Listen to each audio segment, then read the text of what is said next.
I didn't expect moving into an old house to feel so quiet. Maybe it was the kind of quiet you only notice when everything around you seems still, almost too still, like the world itself had taken a breath and decided to hold it. I had been looking for a place on a budget, a rental I could afford, and when I found the Victorian house on Maple Lane, with its chipped white paint and sagging porch, I thought I had stumbled onto a hidden gem. The rent was low, the street looked peaceful, and I liked the idea of having a little corner of history to myself. I didn't think about the silence, not really. The first time I stepped inside, I noticed how the floorboards creaked under my weight, but not in the ordinary way you expect from old wood. These creaks felt deliberate, like the house was aware of my presence. Sunlight streamed through dusty windows, painting streaks of gold on the faded wallpaper, but there was something about the shadows they left behind that made the corners of the room seem darker than they should be. I shrugged it off at first.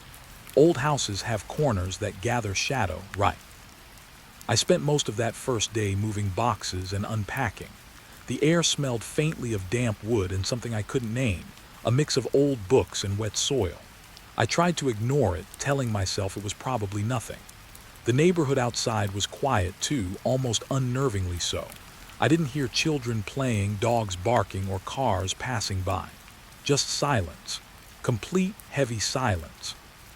It pressed against the windows and seeped through the cracks under the doors, and I realized that in that quiet, even small noises became loud. My own breathing felt intrusive. By evening, I had unpacked most of my things, and the house seemed to settle around me. There was a rhythm to it, subtle but constant. Sometimes I would catch a soft thump from upstairs, like a door settling, or a faint dragging sound coming from the far end of the hallway. I told myself it was probably the house itself adjusting to being inhabited again after months of emptiness. Still, I found myself pausing when I passed the staircase, feeling a strange pull, as if the shadows were watching me. I remember setting down my last box in the master bedroom, wiping my hands on my jeans and realizing that I had no idea what time it was. The sunlight had dimmed into a muted twilight, and the house seemed to breathe differently as the day faded. Every small sound, the hum of the refrigerator, the wind brushing against the windows, sounded amplified, and my mind started filling in shapes where there were none.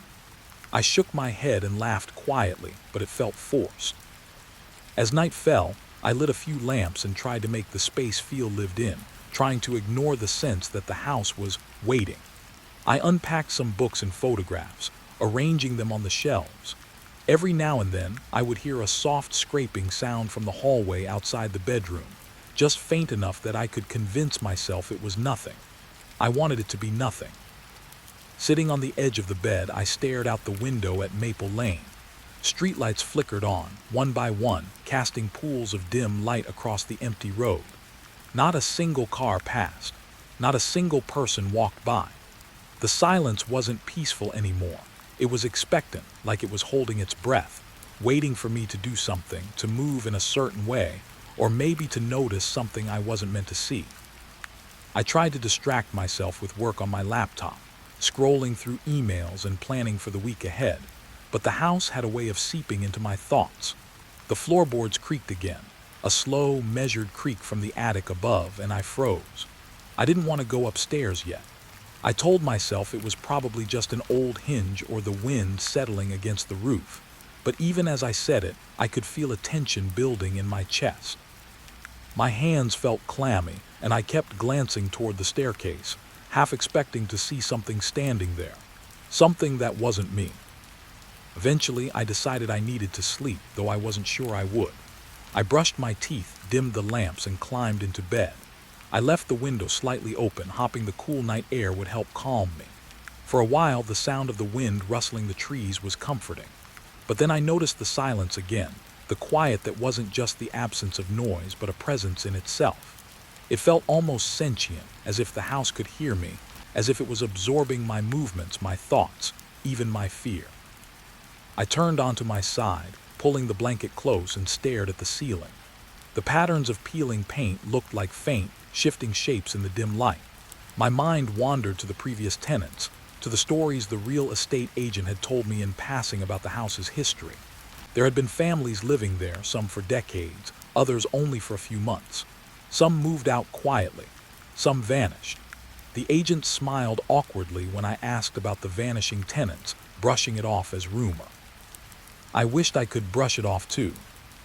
Eventually, my eyes grew heavy, but I could still hear the house settling around me. The soft groans of the wood, the faint scratching from the far end of the hallway, the way the shadows seemed to linger a second longer than they should. I told myself it was all in my head, and that if I could just sleep, tomorrow would feel normal again.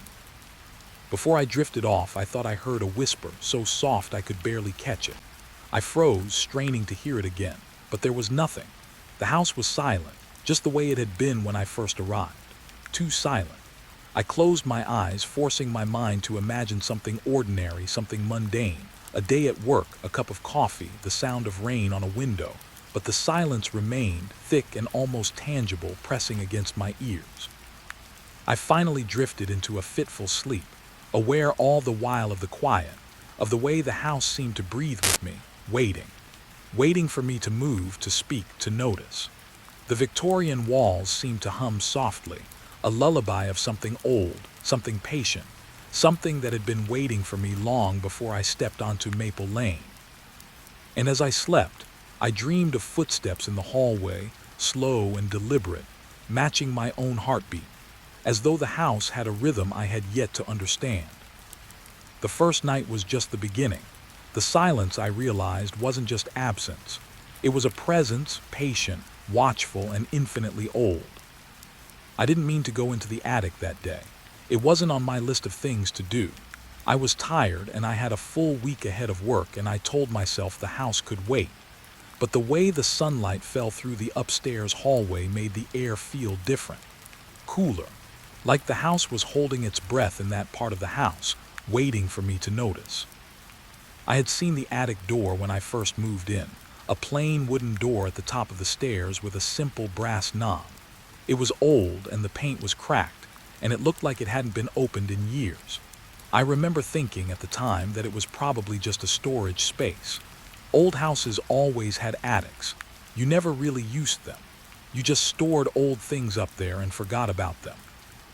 That afternoon, I found myself standing in front of that door, hands in my pockets, staring at the knob. The air in the hallway was still. I could hear my own heartbeat, slow and steady. The silence felt heavier than before, like it was pressing against my ears. I reached out and touched the knob. It was cold. I expected it to turn easily like a normal door. Instead, it didn't move at all. Not a click, not a creak, nothing. It was sealed shut. I frowned, leaning closer. The wood around the knob was worn, like someone had tried to open it before, but the door itself had been closed for a long time. I stepped back, feeling the strange pull of it. It felt wrong that a house this old would have a door that didn't open. I told myself it was probably just stuck, swollen from moisture, something simple. I grabbed the knob again and pulled, harder this time. The door didn't budge. I tried pushing, still nothing. It was like the door was fused to the frame. I could feel a faint vibration through my fingers, like the house itself was responding to my touch, like it didn't want me to open it. I let go and stood there for a moment, breathing slowly. The silence seemed to thicken around me. I could hear the faint hum of the refrigerator downstairs, the soft wind against the windows, and nothing else. The house felt closed in, like it was holding something inside. I turned away from the door and walked back down the hallway. I tried to shake it off, telling myself I was being silly. I had moved into an old house. Old houses had quirks. Old houses had doors that didn't open, nothing more. But the door stayed in my mind. That night, I found myself thinking about it as I lay in bed. I tried to sleep, but the house felt different. The silence was deeper. The shadows seemed to move a little just at the edge of my vision. I kept imagining the attic door, sealed shut, like it was hiding something. The thought made my skin crawl, and I told myself to stop thinking about it. In the morning, I told myself I would leave it alone. I would focus on work. I would forget about the attic door. But when I woke up, the first thing I saw was the door. The light from the hallway fell across it, and the brass knob looked almost bright in the dim morning. I stood up in bed and stared. I couldn't explain why I felt drawn to it, but I did. I felt like the house was waiting for me to return. I got up, got dressed, and walked to the door. I stood in front of it again, just looking. I didn't touch it at first. I just stared, trying to convince myself that it was nothing. Then, almost without thinking, I placed my palm on the wood. The coldness was immediate. It felt like the door had been chilled from the inside. I pressed harder. This time I felt something give. Not the door itself, but the air around it. A faint shift, like the house exhaling. I felt the hairs on my arms rise. I took a step back. The door still didn't open, but the sense of being watched, of being pulled toward it, grew stronger. It was like the house wanted me to keep trying, like it was testing me. I went downstairs and made coffee. I tried to act normal, but my mind kept drifting back to the attic door. I kept thinking about the way it felt, cold and sealed, like a mouth that refused to open. The more I thought about it, the more I felt that there was something behind it that didn't want to be found. By late afternoon, I couldn't stand it anymore. I went back upstairs, grabbed a screwdriver from the kitchen drawer, and climbed the stairs with it in my hand like a weapon. I stood in front of the door again, breathing slowly. The house was quiet, and the silence felt heavy, like a blanket laid over everything. I started prying at the frame, trying to find a weak point. The wood resisted. The screwdriver scraped against the paint. I could feel my heart beating in my throat. Then suddenly I heard a sound, a faint, soft sound like paper being moved. I froze. It came from behind the door. My mind tried to explain it away. Maybe it was just the wind. Maybe it was the house settling. Maybe it was something in the walls. But the sound was too clear, too deliberate. It sounded like someone shifting a stack of papers, turning a page. I swallowed hard and looked around, half expecting to see someone standing in the hallway. There was no one, just the quiet house, the empty hallway, the sealed door. I pressed the screwdriver against the frame and pried harder. The door moved. Not much, just a fraction of an inch, but it was enough to make my skin tighten. The gap that appeared was thin, but I could see something behind it, a dark space, a shadow that seemed to move. I stepped back, my hand shaking. I felt a sudden wave of nausea, like I had walked into a room I wasn't meant to enter. I could feel my breath coming in short, shallow bursts. I told myself to calm down. I told myself it was just an attic. There was nothing there. It was just a sealed door, and I was being ridiculous. But the door was not just sealed. It was sealed for a reason. I found a small hammer in the garage and brought it upstairs. I didn't want to break the door. I just wanted to open it to see what was inside. I told myself I would be careful. I told myself I would stop if it felt wrong. I started tapping at the wood near the hinges. The sound echoed in the hallway, loud and hollow. The house seemed to react. I could feel the silence shifting, like the air was moving. Then with a soft crack, the door loosened. I pushed it open. The attic was dark. The air that escaped was cold and still, like the breath of a place that had been closed for years. The light from the hallway didn't reach far inside. The space was filled with dust and the faint smell of old paper. I stepped inside slowly, the wood creaking beneath my feet. The floorboards were covered in a thin layer of dust, and the air felt heavy, as if it had been trapped there for a long time. I reached for my phone and turned on the flashlight. The beam cut through the darkness, revealing the attic in pieces. Old furniture covered in sheets, boxes stacked against the walls, a few broken picture frames, the kind of things people leave behind when they move out and never come back. My flashlight landed on the far wall, and I saw the wallpaper. It was old, faded, and peeling. The pattern was a floral design, once bright, now dull and stained. But what caught my attention was the way the wallpaper looked like it had been recently disturbed, like someone had peeled it back and then put it back in place. I walked closer, the beam of light trembling slightly. I reached out and touched the wallpaper. It was dry and brittle, but there was a seam where it looked like it had been lifted. I pulled gently. The wallpaper tore, and behind it, I saw something that made my stomach drop. Paper. Stacks of paper tucked into the wall like a secret. Old documents, yellowed with age, tied together with string. I pulled one out carefully. It was a police report. The words on the page were faded, but I could still read the date. Years ago, decades ago. The report described a missing family, a husband, a wife, and 2 children. The kind of case that would have made the news, the kind of case people would have remembered. But I had never heard of it. I kept reading, my hands shaking slightly. The report mentioned the address, Maple Lane, the same house I was standing in, the same house I had just moved into. My throat tightened. I could feel the blood draining from my face. The report described how the family had been living here in this house and how one night they vanished without a trace. No signs of struggle, no evidence, just gone. The police had searched the area. They had questioned neighbors. They had found nothing. The report ended with a note from the officer. House shows signs of being sealed from the inside. No entry found. No signs of leaving. I stared at the words for a long time. My mind tried to process them. A family gone, sealed from the inside. No signs of leaving. I looked around the attic again, the beam of my flashlight shaking. It felt like the house was listening, like it was waiting for me to understand. I put the report back into the wall as if hiding it again would make the truth less real. But the feeling didn't leave me. The silence felt heavier and the house felt older, like it had been holding this secret for a long time, waiting for someone to find it. I backed away from the wall slowly, my heart pounding. I could feel the attic watching me.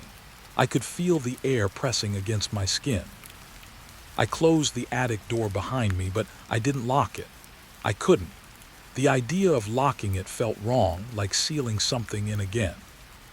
As I stood in the hallway, the silence felt different. It wasn't just quiet anymore. It felt like a warning. I went back downstairs, my mind racing. I tried to act normal, to pretend that nothing had happened. But I couldn't shake the feeling that the house had been waiting for me to find that report. I kept thinking about the missing family, about the way the report said the house was sealed from the inside, about the way the wallpaper had been disturbed.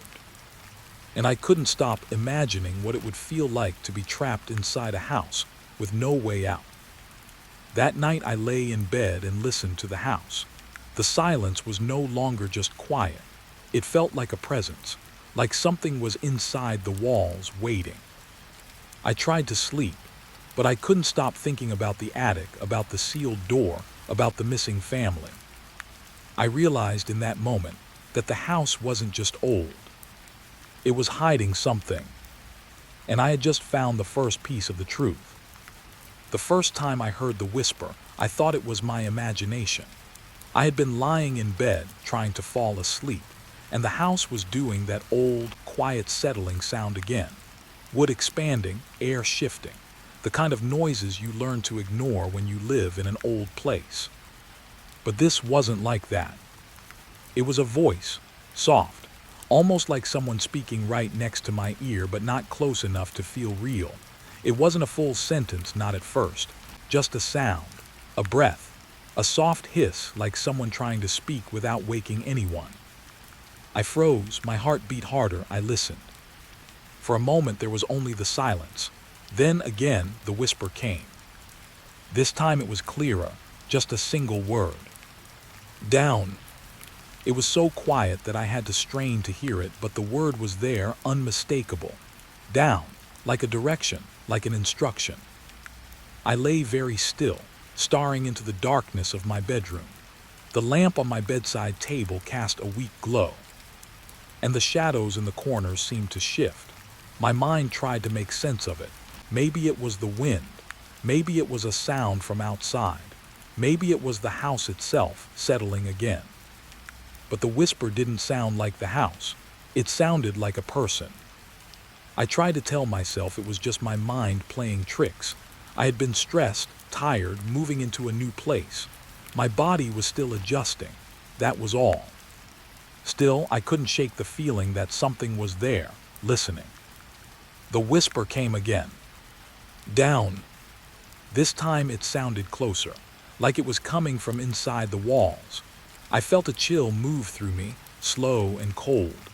My skin went tight, and I pulled the blanket up around my shoulders like it could protect me from sound. I wanted to ignore it. I wanted to close my eyes and pretend I hadn't heard anything. But the word kept repeating in my mind. Down, down, down. And the strange part was, it didn't feel like a threat. It felt like a request, like someone trying to guide me. I sat up slowly, my body moving as if it had forgotten how to move. The room felt too quiet, like the house had gone completely still to listen. I looked at the clock on my nightstand. It was midnight. Midnight, the hour when the world is quiet, when everything feels paused. I listened again. The whisper came once more, softer than before, almost like a sigh. Down. My stomach tightened. I stood up and the floorboards creaked under my weight. The sound echoed through the house. I felt like I had just disturbed something. I grabbed my phone and turned on the flashlight. The beam cut through the darkness, making the shadows look sharper. I moved toward the hallway, careful not to make too much noise. Every step felt loud, like the house was exaggerating my movements. The hallway was dimly lit by the moonlight coming through the windows. The silence was heavy, and I could feel the air pressing against my skin. I walked slowly, following the direction the whisper had given me, as if it was a path laid out for me. I reached the top of the stairs and paused. The staircase looked different at night. The shadows made it look deeper, like it went down into a dark well. I felt my heart pounding in my chest. I took a deep breath and started down. As I descended, I heard the whisper again, faint but clear. Down. It seemed to come from the bottom of the stairs, from the hallway below. The air grew cooler with each step. I could smell the faint dampness that always seemed to come from the basement, even when the door was closed. I reached the bottom and stood in the hallway. The house felt alive, not in a loud, obvious way, but in a slow, breathing way.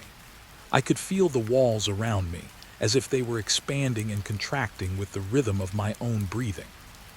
I stared at the basement door. It was old, heavy, and painted the same faded white as the rest of the house. The knob was tarnished. I had never gone down there yet. I had been putting it off, telling myself I would do it later. But now, with the whisper guiding me, I felt like I had no choice. I reached for the knob. It was cold. I hesitated, my hand hovering over it. The whisper came again, softer now, like it was right behind me. Down. I turned my head, half expecting to see someone standing in the hallway. But there was no one. Just the empty hallway, the dim light, the quiet house. I gripped the knob and turned it. The door opened with a slow, creaking sound. The basement air spilled out, damp and musty. It smelled like old stone and stale air, the kind of smell that sticks to your clothes and never fully leaves. I stepped inside. The basement was dark, but my flashlight cut through the blackness. The walls were bare, made of old stone. The floor was concrete, cracked in places. There were old shelves along the walls, covered in dust and cobwebs. A few boxes sat in the corner, their labels faded and unreadable. The air was colder down here, and I could feel it in my bones. I shivered and pulled my jacket tighter around myself.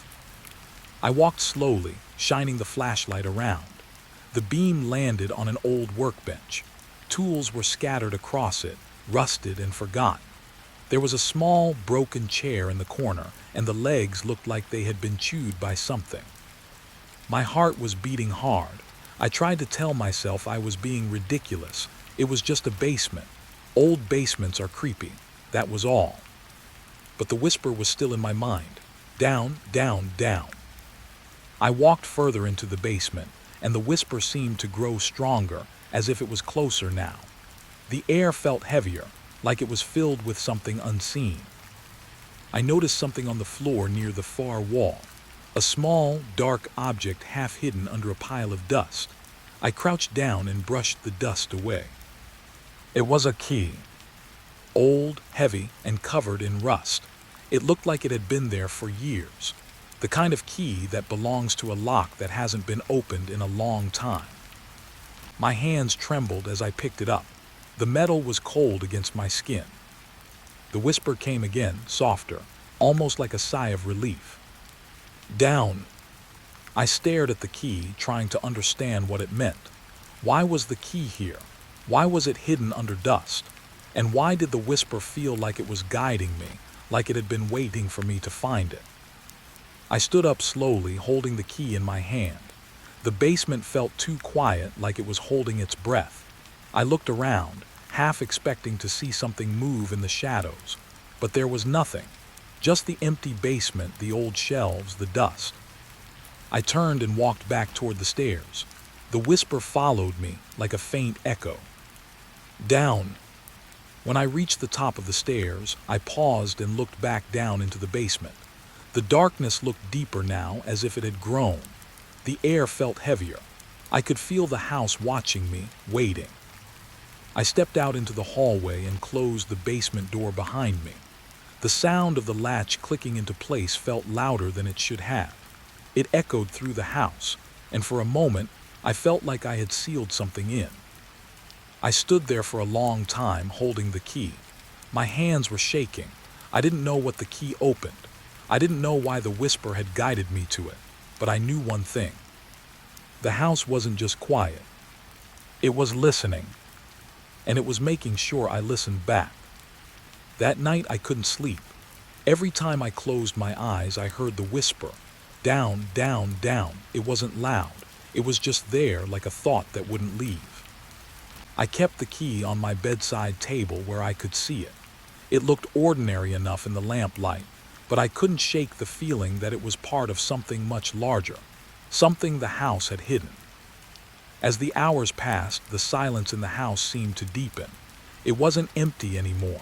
It felt full of secrets, full of waiting, full of something that had been hidden for a long time. And somewhere in the walls, I could feel the house breathing around me, slow and steady, like it was keeping time. The whisper had led me down. Now I had to decide what it wanted me to find next. The days after I found the key were strange. I kept telling myself I was tired, that I was just imagining things, that the house was playing tricks on me because it was old and empty and full of old memories. But the whisper was still there. Not loud, not constant, but always at the edge of my hearing, like a soft voice that didn't want to be heard. It wasn't just the whisper. It was the way the house seemed to react to me now. The air felt heavier when I walked through certain rooms. The floorboards creaked in patterns like someone was walking behind me, but when I turned, there was nothing. The silence felt like it had layers, like the house was hiding something inside itself. I tried to go about my normal life.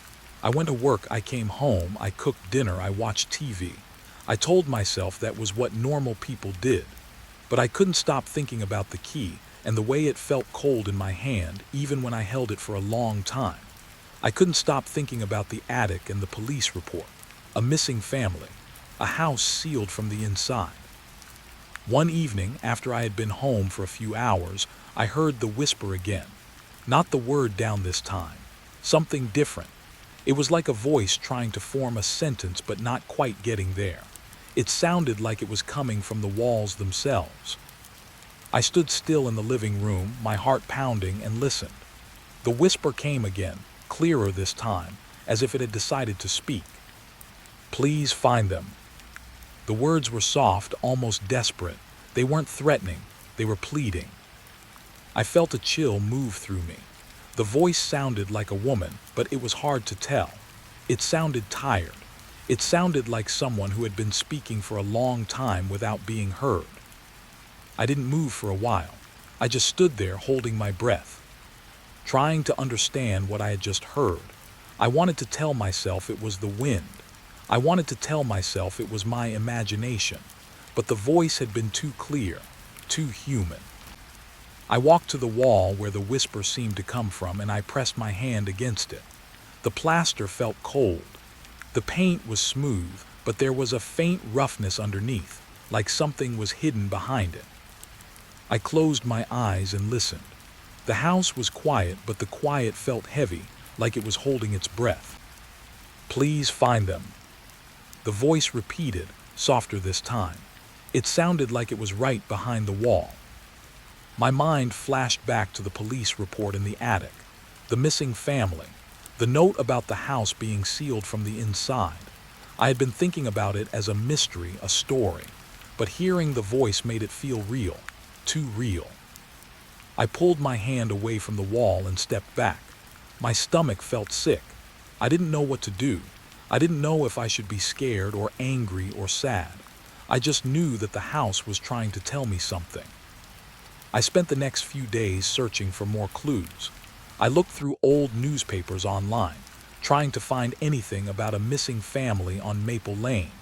I searched through the library archives. I tried to find anything that would explain the police report. But I found nothing. No news articles, no records. It was like the family had never existed. That made the whole thing even more unsettling. If there was no record, then why was the police report in the wall? Why was the house hiding it? One night I decided to go back to the attic. I couldn't stop thinking about it. I needed to know more. I needed to understand what the house was trying to tell me. I took the key with me, though I didn't know why. It felt like a small comfort, like a reminder that I had already found something important. I climbed the stairs slowly, my flashlight in hand. The attic door was still slightly ajar from the last time. I pushed it open carefully and stepped inside. The air was cold and still, and the dust floated in the beam of my flashlight.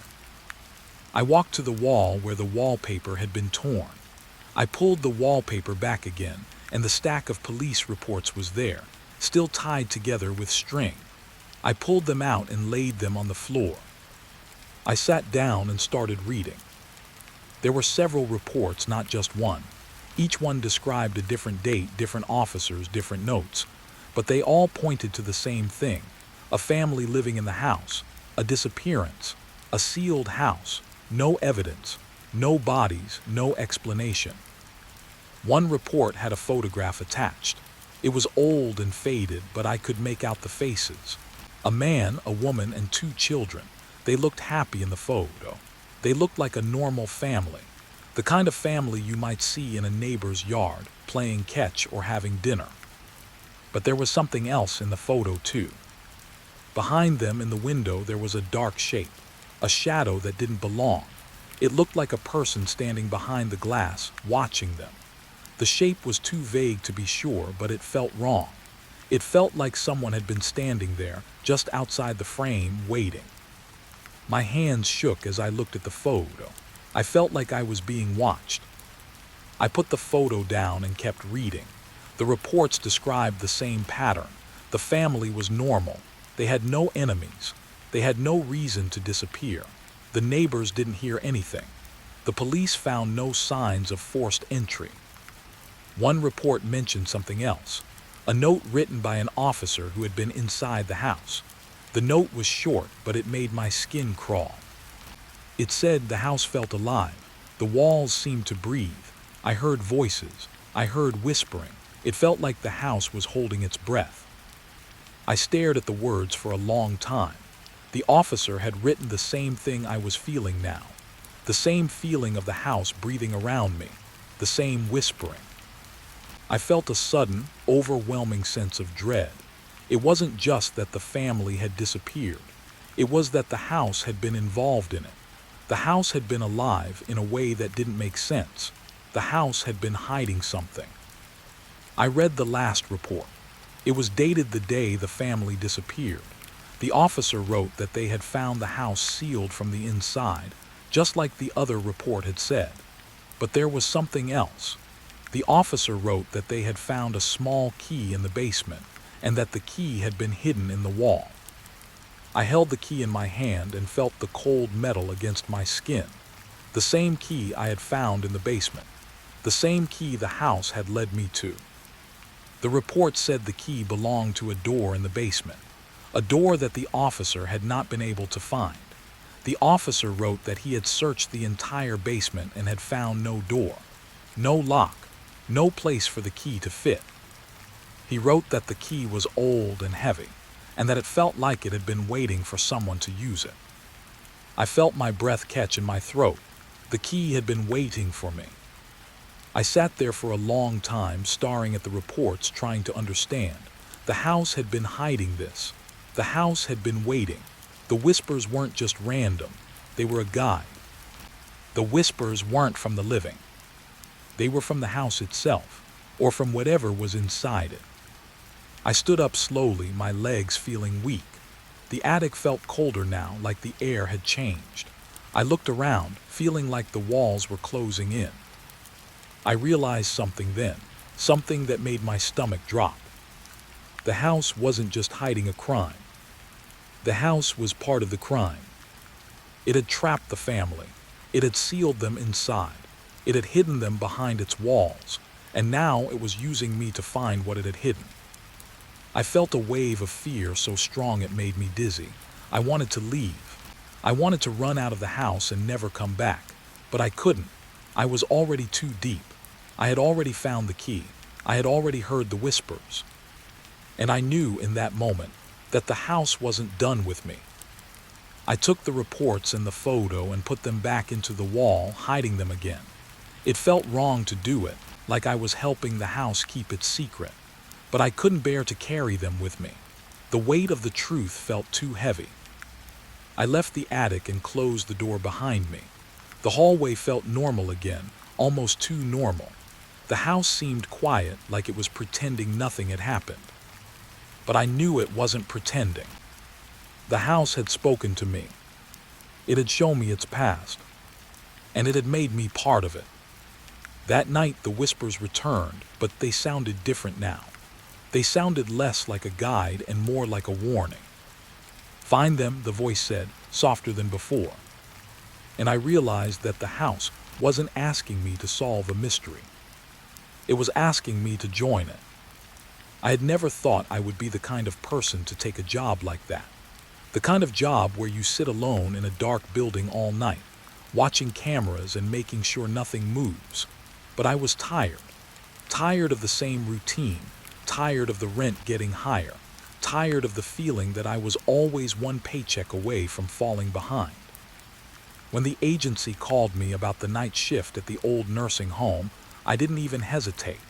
The pay was good and the job was simple, just surveillance and maintenance. No one was supposed to be there.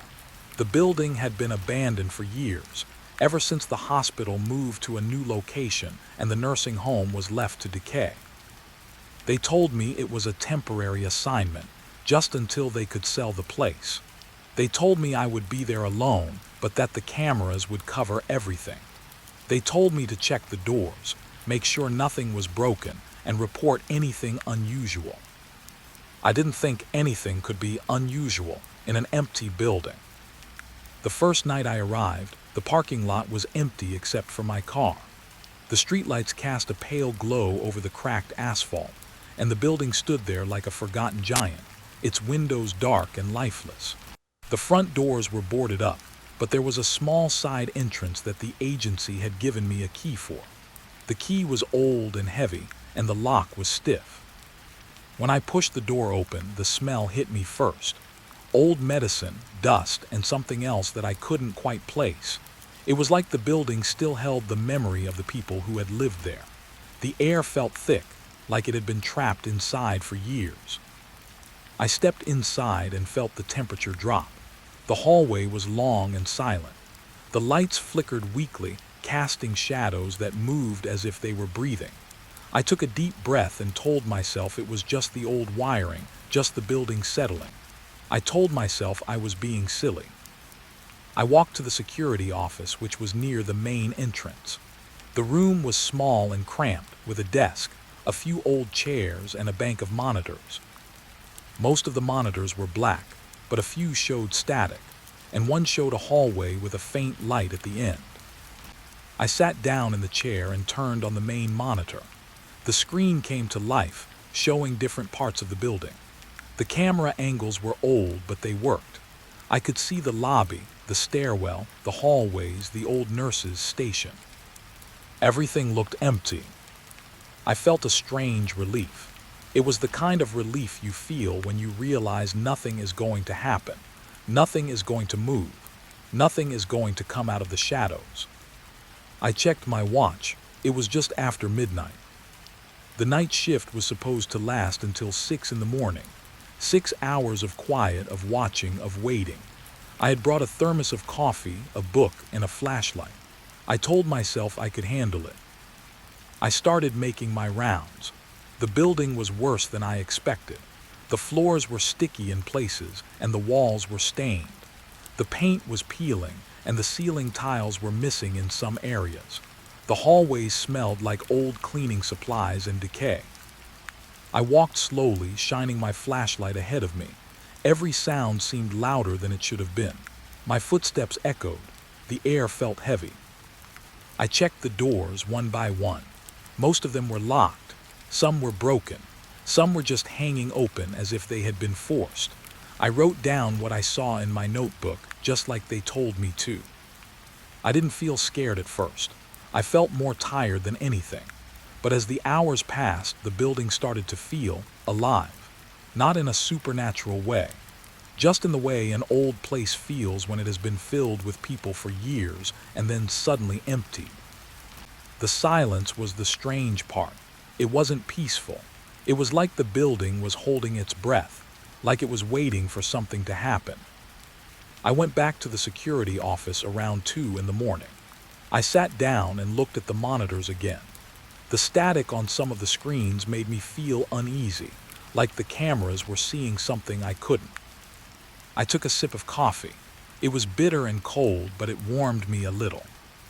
I glanced at the hallway camera. The hallway looked empty. The light at the end of the hall flickered. I stared at it for a moment, and I thought I saw something move. I blinked, and it was gone. I told myself it was just my eyes playing tricks on me. I told myself it was the flickering light. I told myself I was tired. But the feeling didn't leave me. The hallway looked too quiet, too still, like it was waiting for me to look away. I decided to do another round. I grabbed my flashlight and walked back into the hallway. The air felt colder now, and my breath came out in small clouds. I shivered, even though I was wearing a jacket. I walked toward the end of the hallway where the light flickered.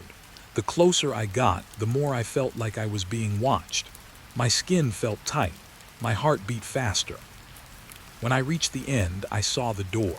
It was an old service door with a small window in it. The light behind it was dim, like someone had left a light on in the next room. I looked through the window. The room beyond was empty. There were old carts and equipment, and the walls were stained. But there was something else too, a faint shape in the corner like a shadow that didn't belong. I stepped closer, my flashlight beam cutting through the darkness. The shape didn't move. It just stayed there as if it was waiting. I felt my stomach tighten. I wanted to turn around and run back to the security office, but I couldn't. I felt like I was being pulled toward the door, like the building was drawing me in. I reached out and touched the door handle. It was warm. That was the moment I realized something was wrong. The building was supposed to be empty. The door was supposed to be cold, but the handle was warm, like someone had touched it recently. I pulled my hand back quickly, my skin prickling. I stared at the door, my flashlight shaking slightly. I stood there for a long time just looking.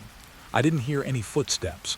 I didn't hear any voices, but the air felt thick, like someone was in the room with me just out of sight. I took a deep breath and forced myself to move.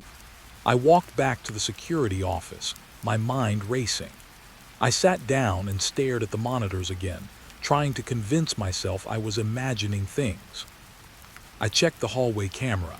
The hallway looked the same, empty, quiet, normal. But the feeling of being watched didn't go away. I kept looking at the monitors, watching the hallways, watching the doors, watching the empty rooms. The hours passed slowly. The coffee got colder. My eyes grew heavy. Around 4 in the morning, I heard a sound. A soft, distant sound, like someone whispering. I froze. The sound was so quiet I almost didn't hear it, but it was there. A whisper, a voice. It sounded like someone talking to themselves. I listened, trying to find where it was coming from. The sound seemed to come from the hallway outside the security office, the same hallway I had just walked down. I stood up slowly, my legs feeling weak.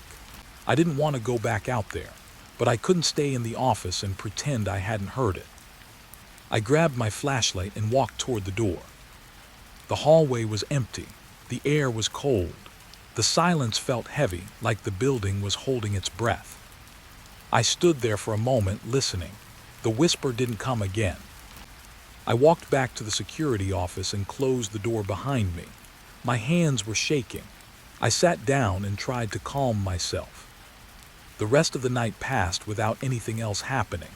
No more whispers, no more warm door handles, no more strange shapes. But the building felt different. It felt like it had noticed me, like it had been waiting for me to arrive. When my shift ended at 6, I left without looking back. The sun was rising and the building looked like a normal, abandoned place again. The shadows were gone. The air felt warmer. But I couldn't shake the feeling that the night had changed something. I couldn't shake the feeling that the building was still alive. And I couldn't shake the feeling that it had been waiting for me. The next night, I told myself I would be better prepared. I would stay focused. I would treat the job like a job, not like some kind of strange adventure. I would stop letting my mind wander. I would stop listening for things that weren't there. But the building had a way of making you feel like you were never really alone, even when you were. I arrived just before midnight. The parking lot was still empty and the building looked the same as it had the night before. The windows were dark, the walls stained, the doors boarded up. It looked like a place that had been forgotten. But inside, the air felt different. The smell was stronger, like the building had been holding its breath and was finally letting it out.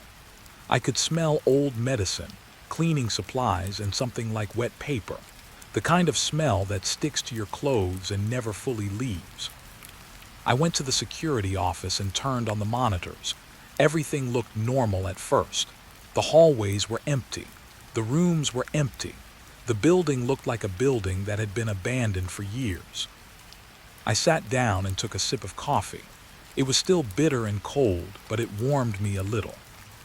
I started my rounds earlier than I had the night before. I wanted to get it over with. I wanted to prove to myself that I wasn't scared. I walked through the hallways with my flashlight, checking doors and making notes. The floors were sticky in places and the walls were stained. The paint was peeling. The ceiling tiles were missing. The building felt like a shell of its former self. Like the life that had been inside, it had been drained out and left behind. I walked down the main hallway, the flashlight beam cutting through the darkness. My footsteps echoed. The sound bounced off the walls and seemed to come back to me, slightly delayed. I heard the echo and felt a strange sense of comfort. It meant I was still here.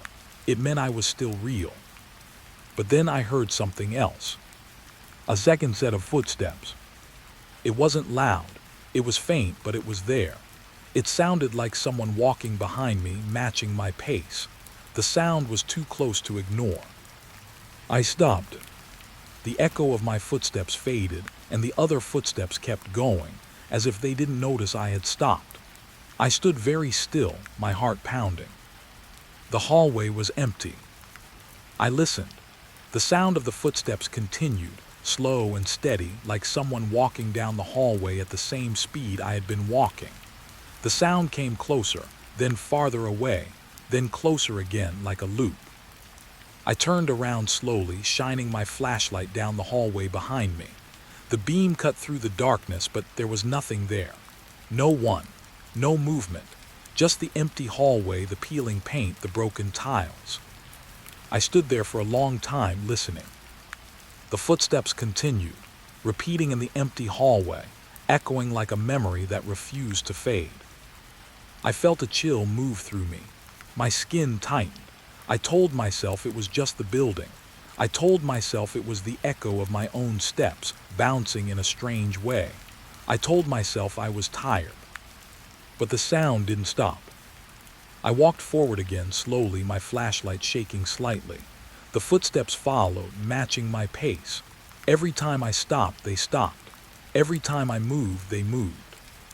It felt like the building was walking with me. I tried to speed up to see if the footsteps would speed up too. They did. They matched my pace perfectly. It was like the building was copying me, like it was trying to keep up. I felt my heart racing. I wanted to run back to the security office, but I didn't. I wanted to understand what was happening.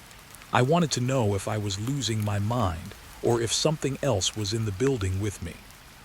I walked to the end of the hallway and turned a corner. The footsteps continued. They followed me around the corner, still matching my pace. I shined my flashlight into the side rooms, checking each one. Empty, empty, empty. The sound kept going. I felt a strange mix of fear and curiosity. It was like the building was trying to communicate, but it didn't know how to use words. It only knew how to mimic. I reached the nurse's station and paused. The station was old and worn, the desk covered in dust. There were old patient charts scattered across the counter. I walked over and picked one up. The paper was brittle. The writing was faded. It looked like it had been left there for years. The chart had a name on it, a patient name. The kind of name you would see in a hospital record. The kind of name you would see on a door. The kind of name you would forget after a while. But the name on this chart felt familiar. I stared at it for a moment, trying to remember where I had heard it. I couldn't. It was like the name was floating in the back of my mind, just out of reach. I put the chart back down and looked around. The desk was covered in more charts, more papers. They were scattered across the surface like someone had dropped them in a hurry.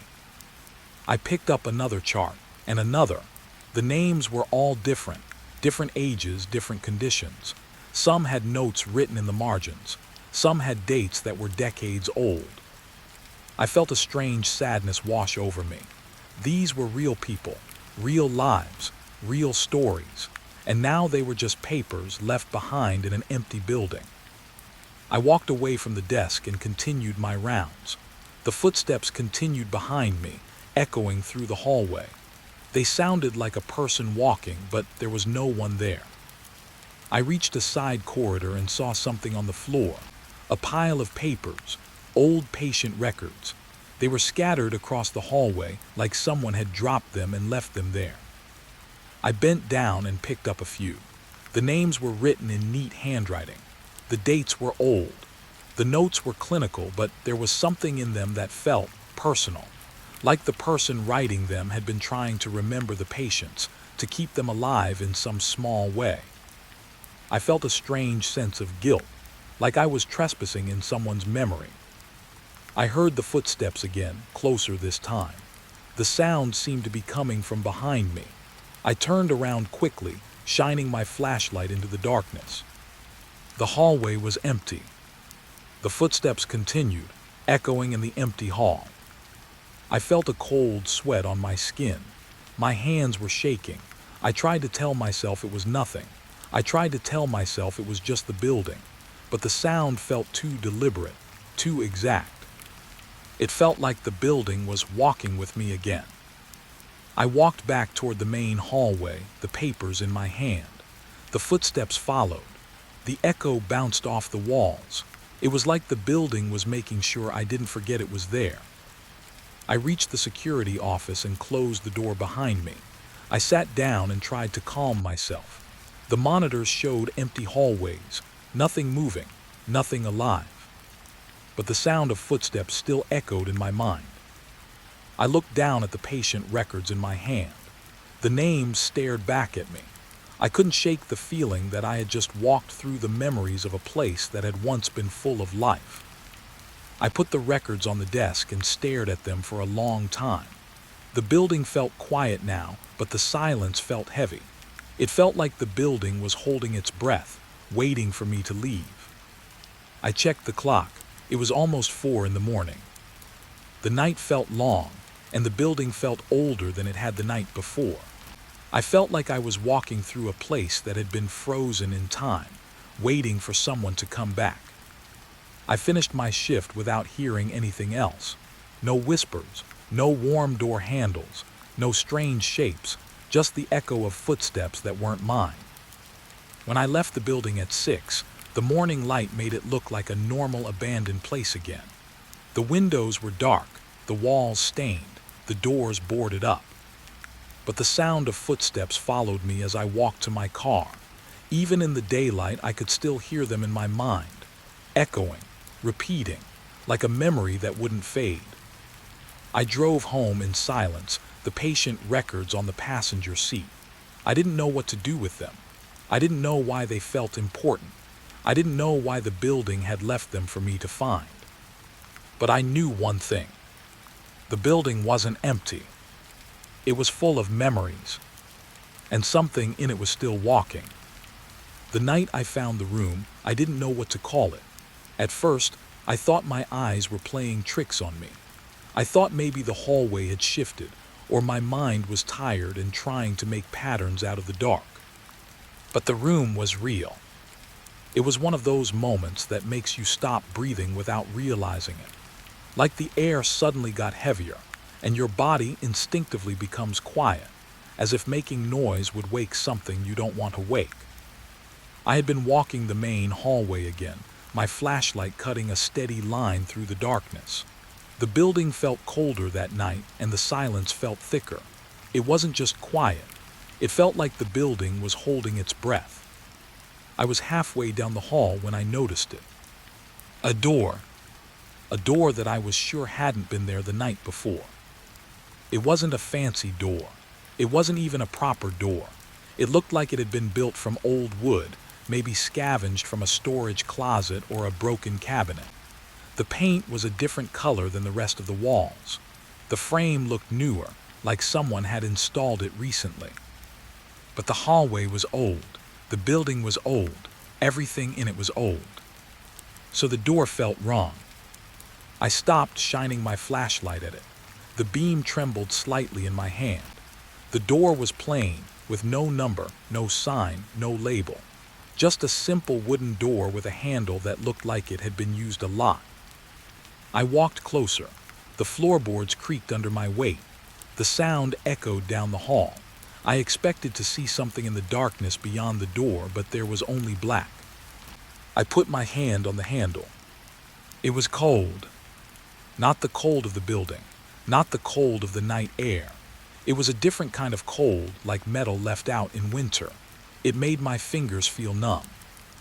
I turned the handle slowly. The door opened. There was no sound, no creak, no resistance.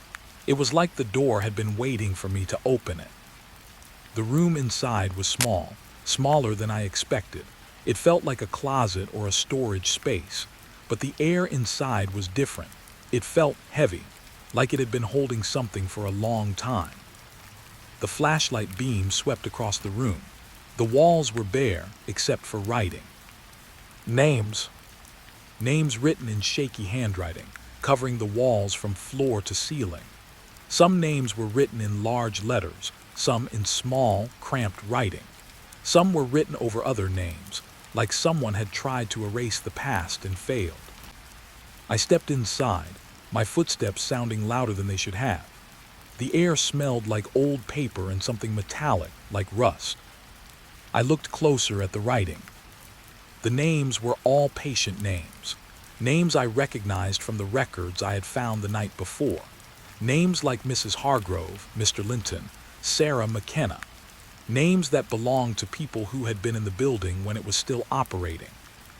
but the names were written like someone had been trying to remember them, like someone was desperate to keep them from being forgotten. I ran my finger over one of the names. The ink was dry, but the letters were still sharp.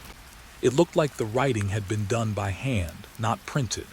It looked like someone had been writing in a hurry or in a panic. I felt my heart beat faster. Why would someone write these names on the wall? Why would they do it in a room that didn't exist? I moved closer, reading the names one by one. The handwriting was different in places. Some names were written in neat, careful letters. Others were written in a shaky, uneven script, like the person writing them was trembling. I noticed something else. Some of the names had dates next to them, dates that were decades old. And some names had no dates at all. The names without dates looked newer, like they had been written recently. I felt a cold knot form in my stomach. I had the feeling that I was looking at a list of people who had been taken, or lost, or forgotten, a list of patients who had disappeared. I turned to leave the room, but my eyes caught something on the far wall. A phrase written in large letters. Nothing is really gone. I felt my skin tighten. The words felt like they were staring at me. I stepped closer, my flashlight shaking. The letters were written in the same shaky handwriting as some of the names. The ink looked fresh, like it had been written recently. I read the words again slowly. Nothing is really gone. The sentence made my mouth feel dry. I tried to tell myself it was just a creepy phrase, something someone wrote to scare themselves, but it felt too personal, too directed, like it was meant for me. I looked back at the names. I noticed that one of the names had been written twice.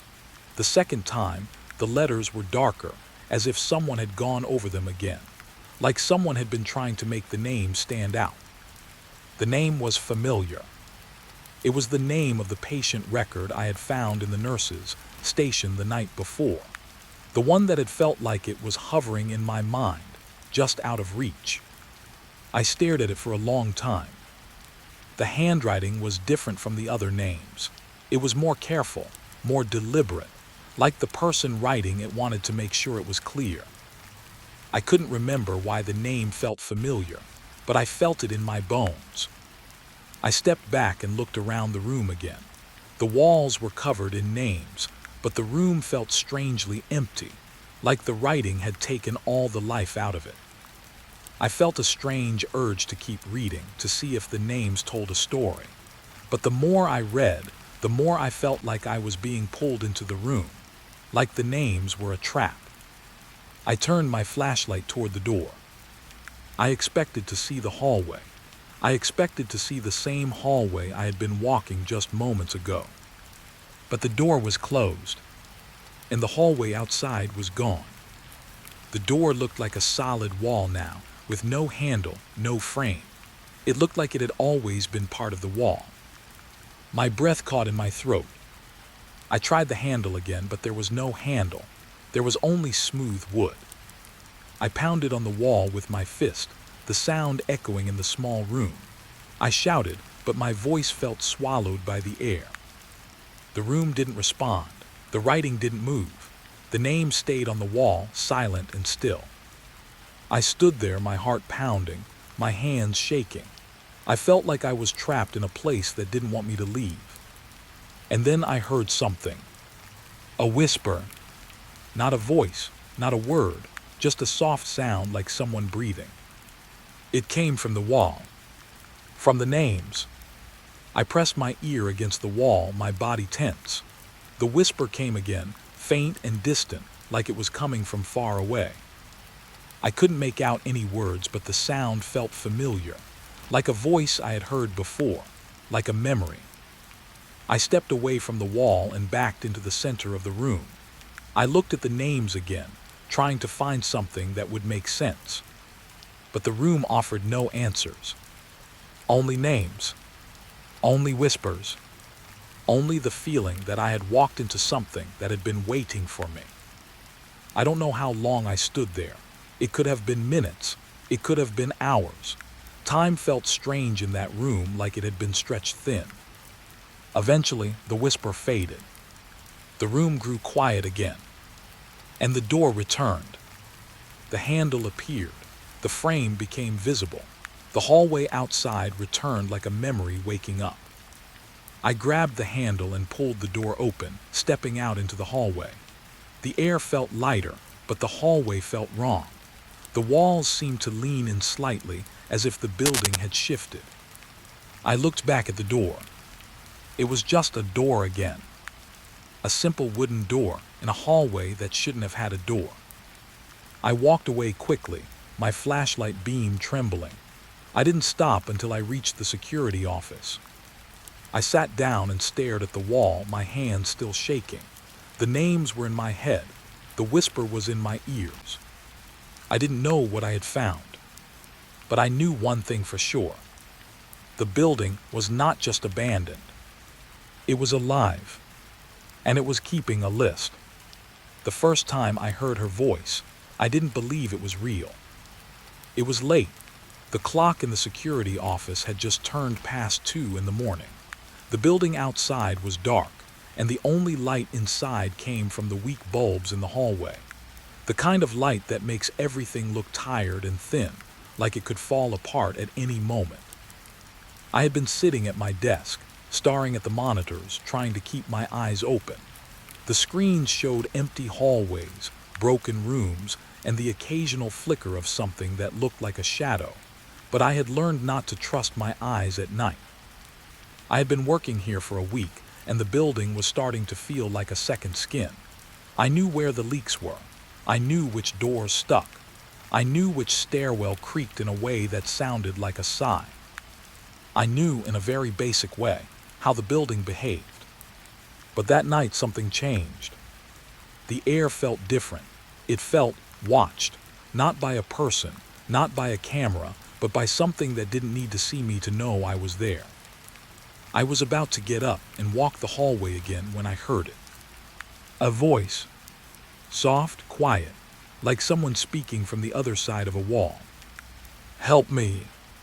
It was the kind of voice that makes your stomach drop, not because it's loud, but because it's gentle and desperate at the same time. It sounded like an old woman, like someone who had spent too many years in a place like this, listening to machines and watching time pass. I froze. My hand stayed on the edge of the desk. The chair creaked slightly under my weight. I waited, expecting the voice to come again, but the hallway on the monitor stayed empty. The cameras showed nothing. I told myself it was the building, the pipes, the wind, anything but a voice. Then I heard it again. Please. This time it was closer, like the sound had moved through the walls. The voice was clearer now. I could hear the tiredness in it, the way it sounded like someone who had been waiting for help for a very long time. I stood up slowly, my legs stiff. I looked at the hallway outside the office. It was dark. The light was dim. The silence was thick. The voice called again. Down here. My heart began to beat faster, but not in a panic. It was more like a warning, like my body was telling me to listen carefully. I walked to the door. The handle was cold. I opened it and stepped into the hallway. The building felt different in the hallway. It felt older, like the air had changed. I walked slowly, my flashlight in my hand. The beam cut through the darkness, showing the peeling paint and the old signs that were still stuck to the walls. The hallway smelled like dust and old medicine. The voice came again. Don't be afraid. It sounded like it was right behind me, but when I turned, there was nothing. Just the empty hallway stretching ahead, like a tunnel that had no end. I kept walking, following the sound. The voice was soft, like a whisper, but it had a strength to it, like it had been holding on to something for years. Please, it said again, please help me. I followed the sound down the hallway, past the old nurse station, past the rooms that had been stripped of everything. The building felt like it was breathing. The walls seemed to lean in slightly, as if listening. The voice guided me, not with words, but with a feeling, a pull, like a thread pulling me deeper into the building. We turned a corner, and the air felt colder. My breath became visible in the beam of my flashlight. The silence was so complete that it felt like I was walking through a dream. The voice spoke again, and this time it sounded like it was right in front of me. Here. I stopped. In front of me was a door I hadn't noticed before. It was a small door, half hidden behind a curtain of old, dusty cloth. The door looked like it had been painted over many times. The paint was cracked and worn. The voice came from behind the door. "Open it." My hand trembled as I reached for the handle. The metal was cold, and it felt like it had been touched by many hands over the years. I turned the handle. The door opened slowly, and I stepped inside. The room was small and dark. The air was thick with the smell of old cleaning fluid, and something sweet and rotten at the same time. The walls were lined with shelves. The shelves held jars, bottles, and old medical supplies. Some of the labels were faded. Others were still readable. I looked around, my flashlight beam sweeping the room. The voice spoke again, and this time it sounded closer, like it was standing right next to me. "Look." I turned, and for a moment I thought I saw a figure, a shape in the corner of the room, but it disappeared as soon as I blinked. The room felt like it was holding its breath.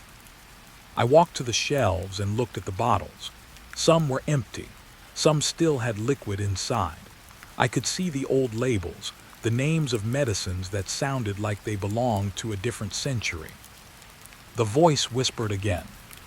"Do you see them?" I looked closer. On the bottom shelf there were files, old patient files, the kind you would expect to find in a place like this, the kind that should have been archived, destroyed, or moved. But these files were scattered, as if someone had been searching through them. I picked one up. The paper was brittle. The writing was old. The name on the top of the file was written in block letters. Evylyn. I felt my chest tighten. I had seen that name before, in the records, in the old paperwork I had found on the floor earlier. Evelyn Klein, a patient who had been admitted in the late 1970s, a woman who had been listed as missing. I opened the file slowly. The notes were strange. They were not like the other records. The handwriting was different. It was more personal, like someone had been writing their thoughts instead of facts. I read a line and felt my skin go cold. "She hears me. She hears my voice. She thinks I am still here." I looked up from the file, my flashlight shaking. The voice whispered again. "She is still here." I felt a wave of dread wash over me. Not the kind of dread that makes you want to run. The kind that makes you feel like you've stepped into a place where time has stopped. The voice spoke again, softer now. "I can't leave." The words made my throat tight. It sounded like someone talking about a prison, like someone who had been trapped for so long they had forgotten what freedom felt like. I put the file back on the shelf, my hands trembling. I felt the urge to leave the room, to run back to the security office and lock the door behind me. But the voice called again, and it sounded almost pleading. "Please." I stood still for a moment, listening. The building was quiet. The silence felt heavy, like the whole place was waiting. The voice spoke again, and I could hear the sadness in it. "They don't remember. They don't remember what happened." I swallowed hard. I had been feeling like I was walking into something bigger than myself, something that had been hidden for years. The names on the wall, the missing patients, the strange room that appeared out of nowhere. It was all connected. And now, the voice was telling me that the building itself was remembering. I looked at the shelves again, the jars, the bottles, the old files. It felt like I was standing in a place where memories were stored, not in a normal way, but in a way that felt alive. The voice whispered again, "Help me." I took a step back. The room seemed to shift slightly. The air grew colder. My flashlight beam flickered, and for a moment I thought I saw a shadow move in the corner. I told myself it was my mind, that I was tired, that I was alone. But the voice continued. "You are not alone." The words hit me like a blow. I felt a strange sensation, like someone was touching the back of my neck, not physically, more like a presence, a feeling that someone was standing behind me, watching. I turned slowly. There was no one there, but I felt it anyway. I felt the weight of someone's gaze. The voice spoke again, and it sounded closer than ever. "Stay with me." My heart was pounding now. I could feel the fear in my body, but it wasn't the kind of fear that makes you scream. It was the kind of fear that makes you listen. The voice was soft, but it was strong. It felt like it had been waiting for someone to hear it. I stepped out of the room, closing the door behind me. The hallway felt brighter, but the air still felt heavy. The voice followed me, not in sound, but in my mind. I walked back toward the security office, my steps slow and careful. I didn't know what I had found. I didn't know who the voice belonged to. But I knew one thing. The building was not empty, and the old nurse's voice was still calling for help. I don't know if I could have, even if I had wanted to. The building didn't feel like a place where sleep belonged. It felt like a place where time had stopped and was waiting for someone to wake it up. I sat in the security office until morning, watching the cameras, listening to the quiet, and trying to convince myself that the voice I had heard was just my imagination, that the room I had found was just an old storage closet with a weird door. But the building had a way of making you doubt your own mind. The next day, the daytime shift came in. The maintenance worker arrived, yawning and rubbing his eyes. He didn't notice anything strange. He didn't see the door that appeared in the hallway. He didn't hear the voice. He didn't feel the building watching him. To him, it was just another abandoned nursing home. To me, it was something else entirely. When he left, I went back to the hallway where the door had been. I wanted to see if it was still there. I wanted to prove to myself that I hadn't imagined it. The door was gone. The wall was plain, old paint and nothing else. No frame, no handle, no sign that there had ever been a door there at all. I stood there for a long time, staring at the wall. My mind tried to make sense of it. It tried to tell me that the building was messing with me, that the building was old and strange and full of tricks. But the truth was harder to accept. The truth was that the building was alive, in a way I didn't understand. I walked back to the security office, my hands shaking slightly. I sat down at my desk and tried to calm my breathing. I told myself that the building was just an empty building, that it had no power, that it was just a place that had been forgotten. But I couldn't shake the feeling that something was inside it, something that didn't belong to the present. That night I went on my rounds earlier than usual. I wanted to keep my mind busy.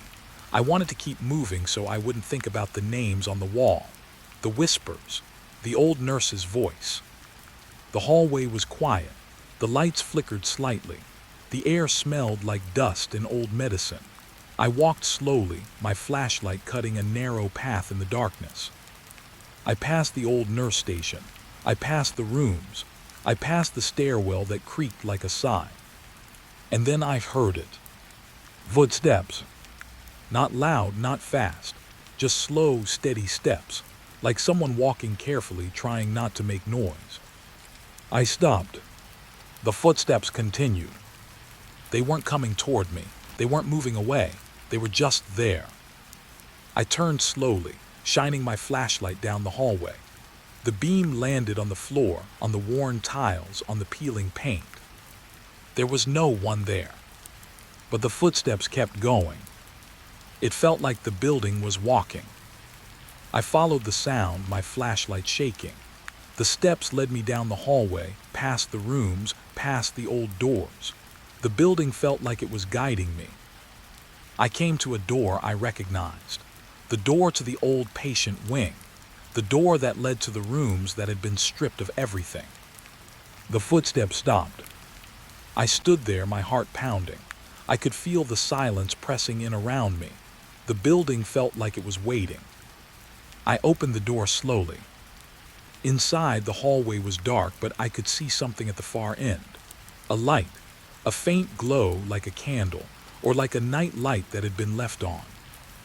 I walked down the hallway, my flashlight beam bouncing off the walls. The air felt colder here. The silence felt heavier. The light grew brighter as I approached. It wasn't a real light.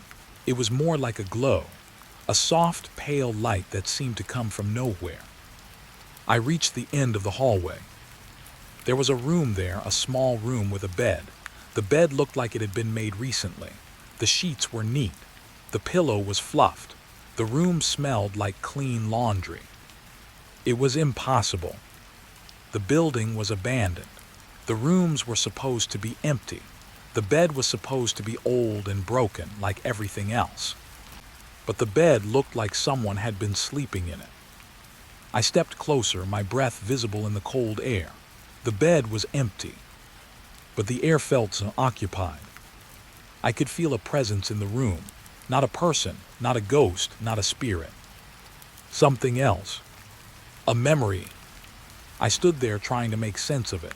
The bed, the clean sheets, the glow, the presence.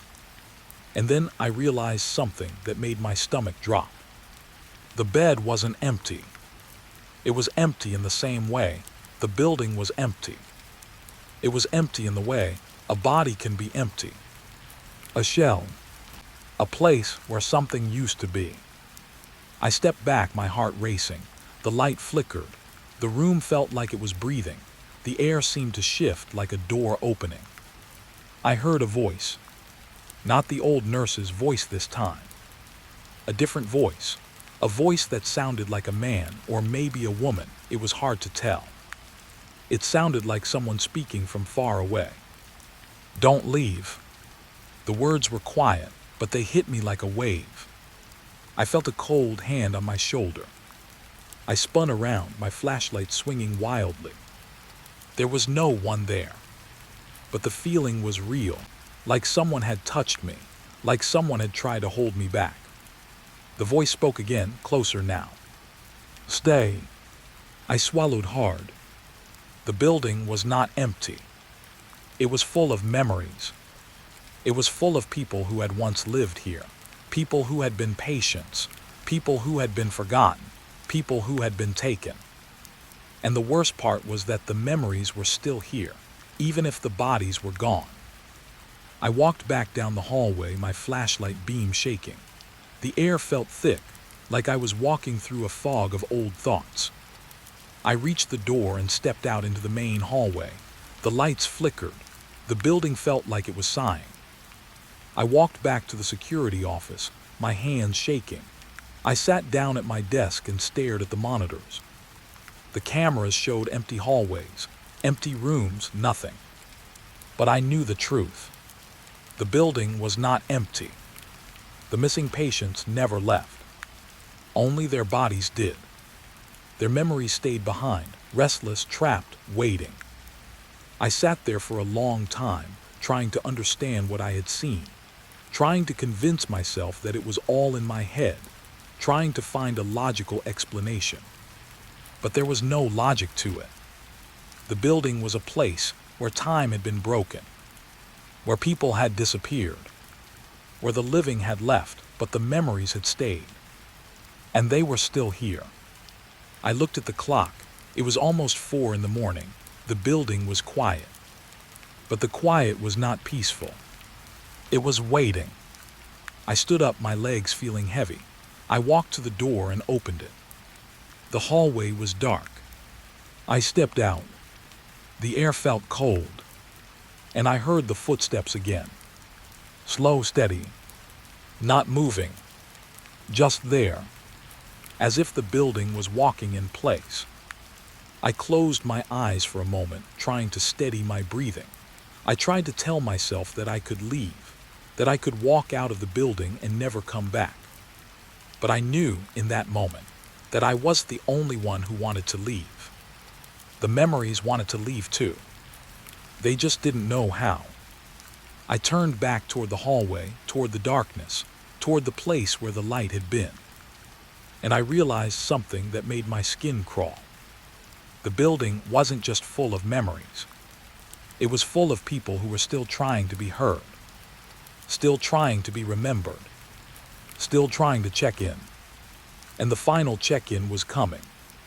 For me, I had been driving for hours. Not because I wanted to, because I had to. The road had been long and empty, stretching out like a ribbon of gray under a sky that looked like it had forgotten what color was. The kind of road that makes your mind feel heavy, like you're carrying something you can't set down. I was tired, bone tired. The kind of tired where your eyes feel heavy even when you're awake. The kind of tired where you start to imagine things, just to keep your mind from slipping into a sleep that might not let you wake up. I kept the car steady, my hands gripping the wheel a little too tight. The radio was off. I didn't want any noise that might distract me. I just wanted the road, the car, and the feeling of moving forward. But the road was endless. And the night was quiet. It wasn't the peaceful kind of quiet. It was the kind of quiet that feels like a room with no windows, like the world has gone still and is holding its breath. I had been watching for signs of life for a long time. A gas station, a diner, anything. Then I saw it. A motel sign. Not a flashy one. Not a bright neon sign that screamed for attention. Just a simple sign with warm light behind it, like someone had lit a lamp inside a window and left it on. The sign said, Maple Hollow Motel. The light made the letters glow softly. The kind of glow that feels comforting, like a small fire on a cold night. I didn't know why, but I felt drawn to it. Maybe it was the warmth. Maybe it was the fact that it was the first sign of human presence I had seen in hours. Maybe it was the way the sign looked like it was waiting for me. I slowed down and pulled into the parking lot. The motel was small, not fancy, just a single row of rooms with doors facing the parking lot. The building was old, but it looked cared for. The paint was faded but not peeling. The windows were dark, but the light from the sign made the building look like it was wrapped in a soft blanket. The parking lot was empty. Not a single car. The quiet made my skin feel strange, like I was being watched by something that didn't need eyes. I got out of the car and stretched, feeling the stiffness in my back. The air was cool but not cold. It smelled like damp earth and old wood, the kind of smell that makes you think of forests and forgotten places. I walked toward the office. The door was unlocked. That was the first thing that made me pause. Usually, motel offices are closed at night. Usually, there is a bell or a sign that says back in 10 minutes. Usually, there is something that tells you someone is not there. But this door was unlocked. The light inside was on, warm and soft like the sign outside. I pushed the door open and stepped inside. The office was small, a desk, a few chairs, a coffee machine, a wall clock that ticked softly. The air felt quiet, like it was waiting for me to speak. I called out, "Hello." No answer. But the desk was neat. Everything was in place. The pens were in a cup. The keys were hanging on a board behind the desk. The counter was clean. It looked like someone had just stepped away for a moment. I walked to the counter and leaned on it. I looked at the keyboard. Room 3, room 7, room 12. All the keys were there. I found a key labeled room 6 and picked it up. The key was heavy. It felt like it had been used a lot. The metal was cold in my hand. I looked around again, expecting to see someone. A clerk, a manager, a person. But there was no one. Just the quiet. I turned toward the door, ready to leave and find another place, but something stopped me. A sound. A soft sound, like someone moving in the back of the office, like a chair being shifted, like a person clearing their throat. I looked toward the back room. where a curtain hung over a doorway. The curtain moved slightly, as if someone had brushed past it. I walked closer, my heart beating faster. "Hello," I said again, trying to keep my voice steady. The curtain moved again, but no one stepped out. I felt a strange chill. I told myself it was nothing, that it was just the building settling, that it was just the wind. But the motel didn't feel like a place where wind should move a curtain. There were no windows open, no doors, no sign of a breeze. I stepped back from the curtain and turned toward the counter again. That's when I saw it. A note. It was placed on the counter, right where I had been leaning. The handwriting was neat, careful. The letters were slightly slanted, like someone had taken their time. The note read, "Welcome. Room 6 is ready.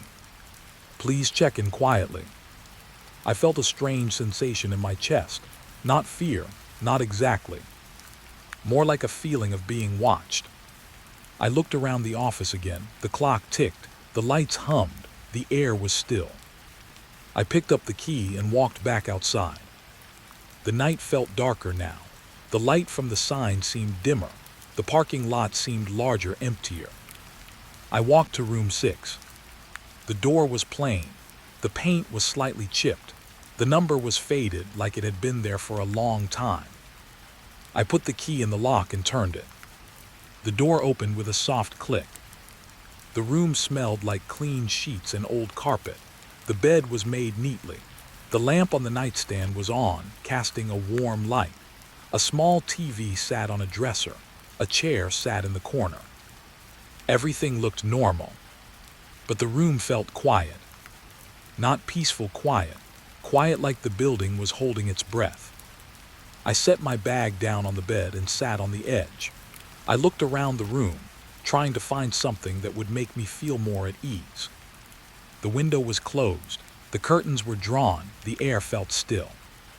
I stood up and walked to the bathroom. The mirror was clean. The sink was dry.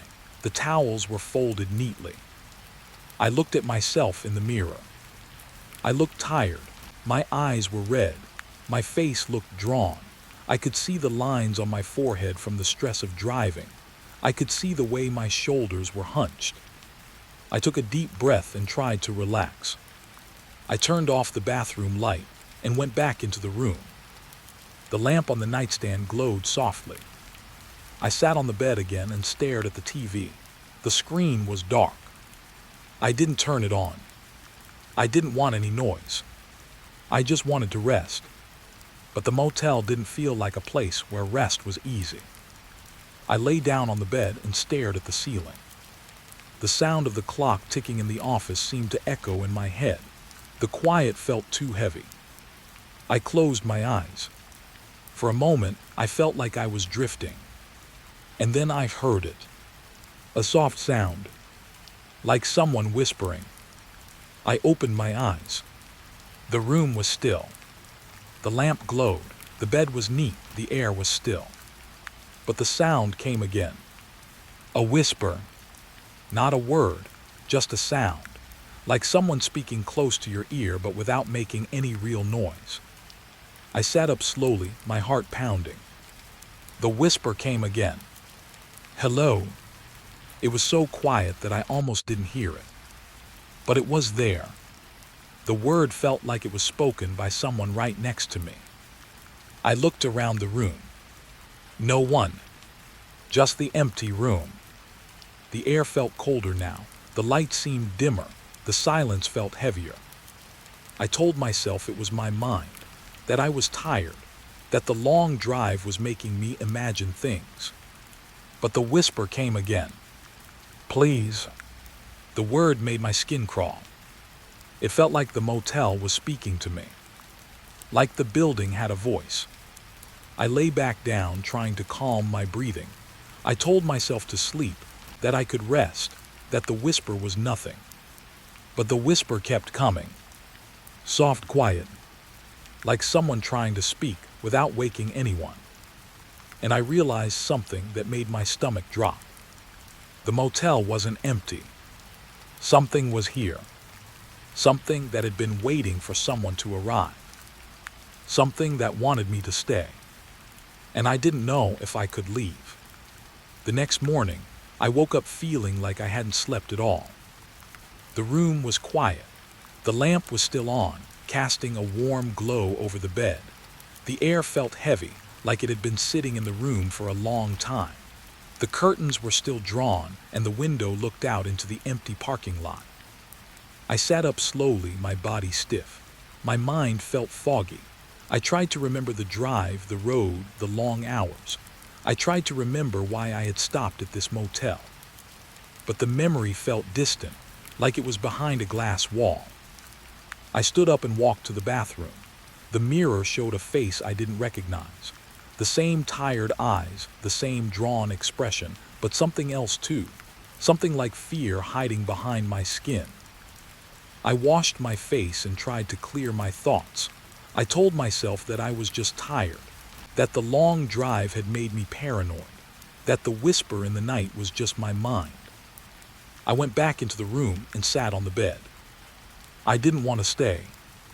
I didn't want to leave. I felt trapped in the middle, like the motel had put its hands around me and wouldn't let go. I looked at the clock on the nightstand. It was late morning. The sun was up, but the light outside looked muted, like it was coming through fog. I got dressed and picked up my bag. I was ready to leave. I walked to the door and opened it. The hallway was empty. The carpet looked old. The walls were faded. The air felt still. I walked down the hallway, my footsteps soft. I passed the other rooms. The doors were closed. The windows were dark. The building felt quiet but not peaceful. I reached the office. The door was open. I stepped inside. The office looked the same as the night before. The desk, the chairs, the clock, the coffee machine, everything was neat. But this time, there was someone there. A man sat behind the desk. He was wearing a clean shirt and a tie. His hair was neat. His face was calm. His eyes were steady. He looked up at me and smiled. It was a smile that didn't quite reach his eyes. But it was warm. It was friendly. It was the kind of smile you would expect from a motel manager. "Good morning," he said. His voice was calm, soft, like he had been waiting for me to arrive.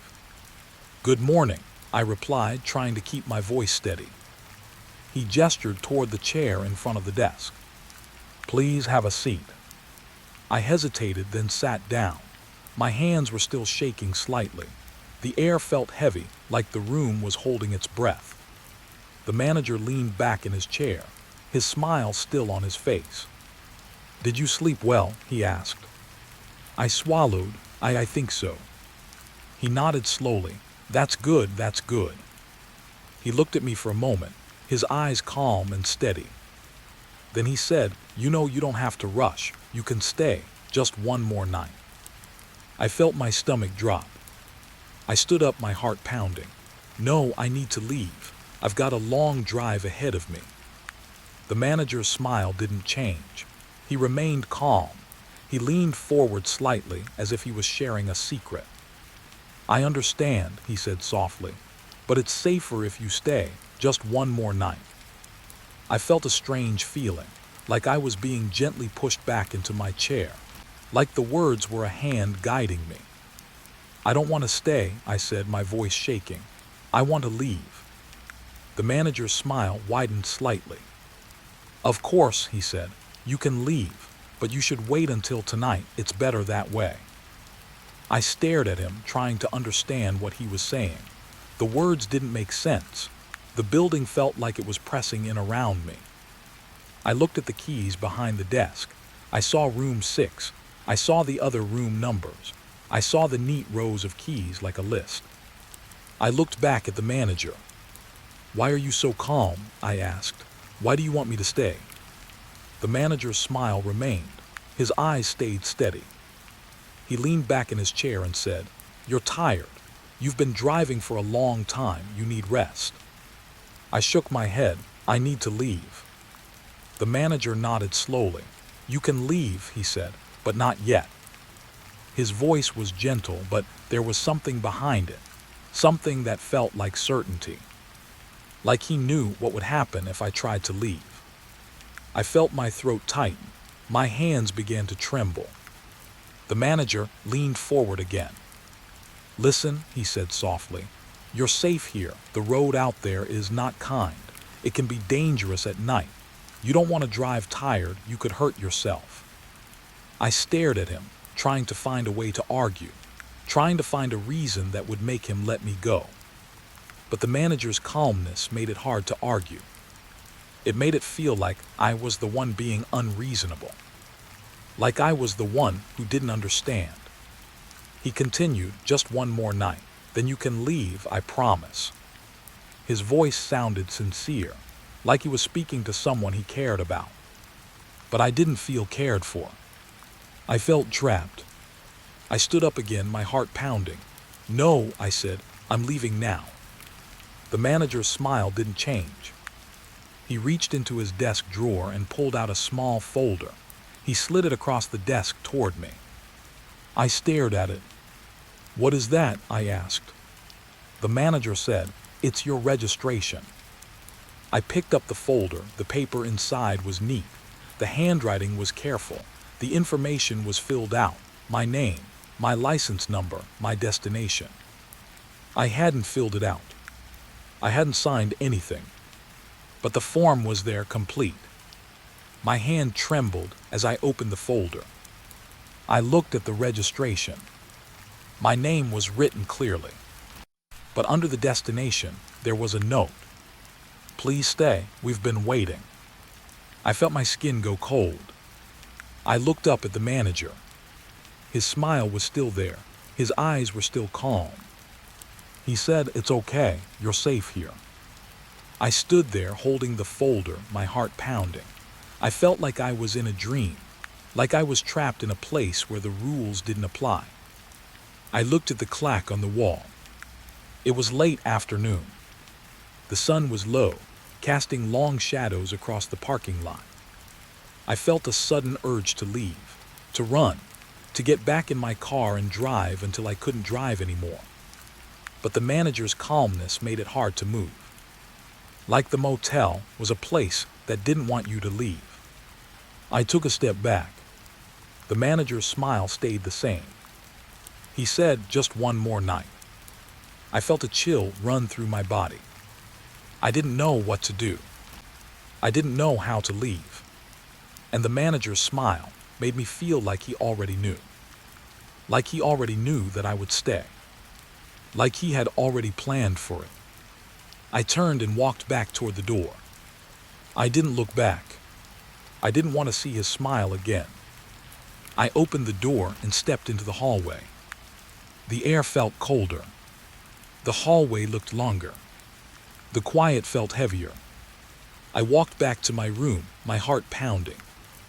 I didn't know what the manager meant by one more night. I didn't know why he was so calm. I didn't know why the registration form was filled out.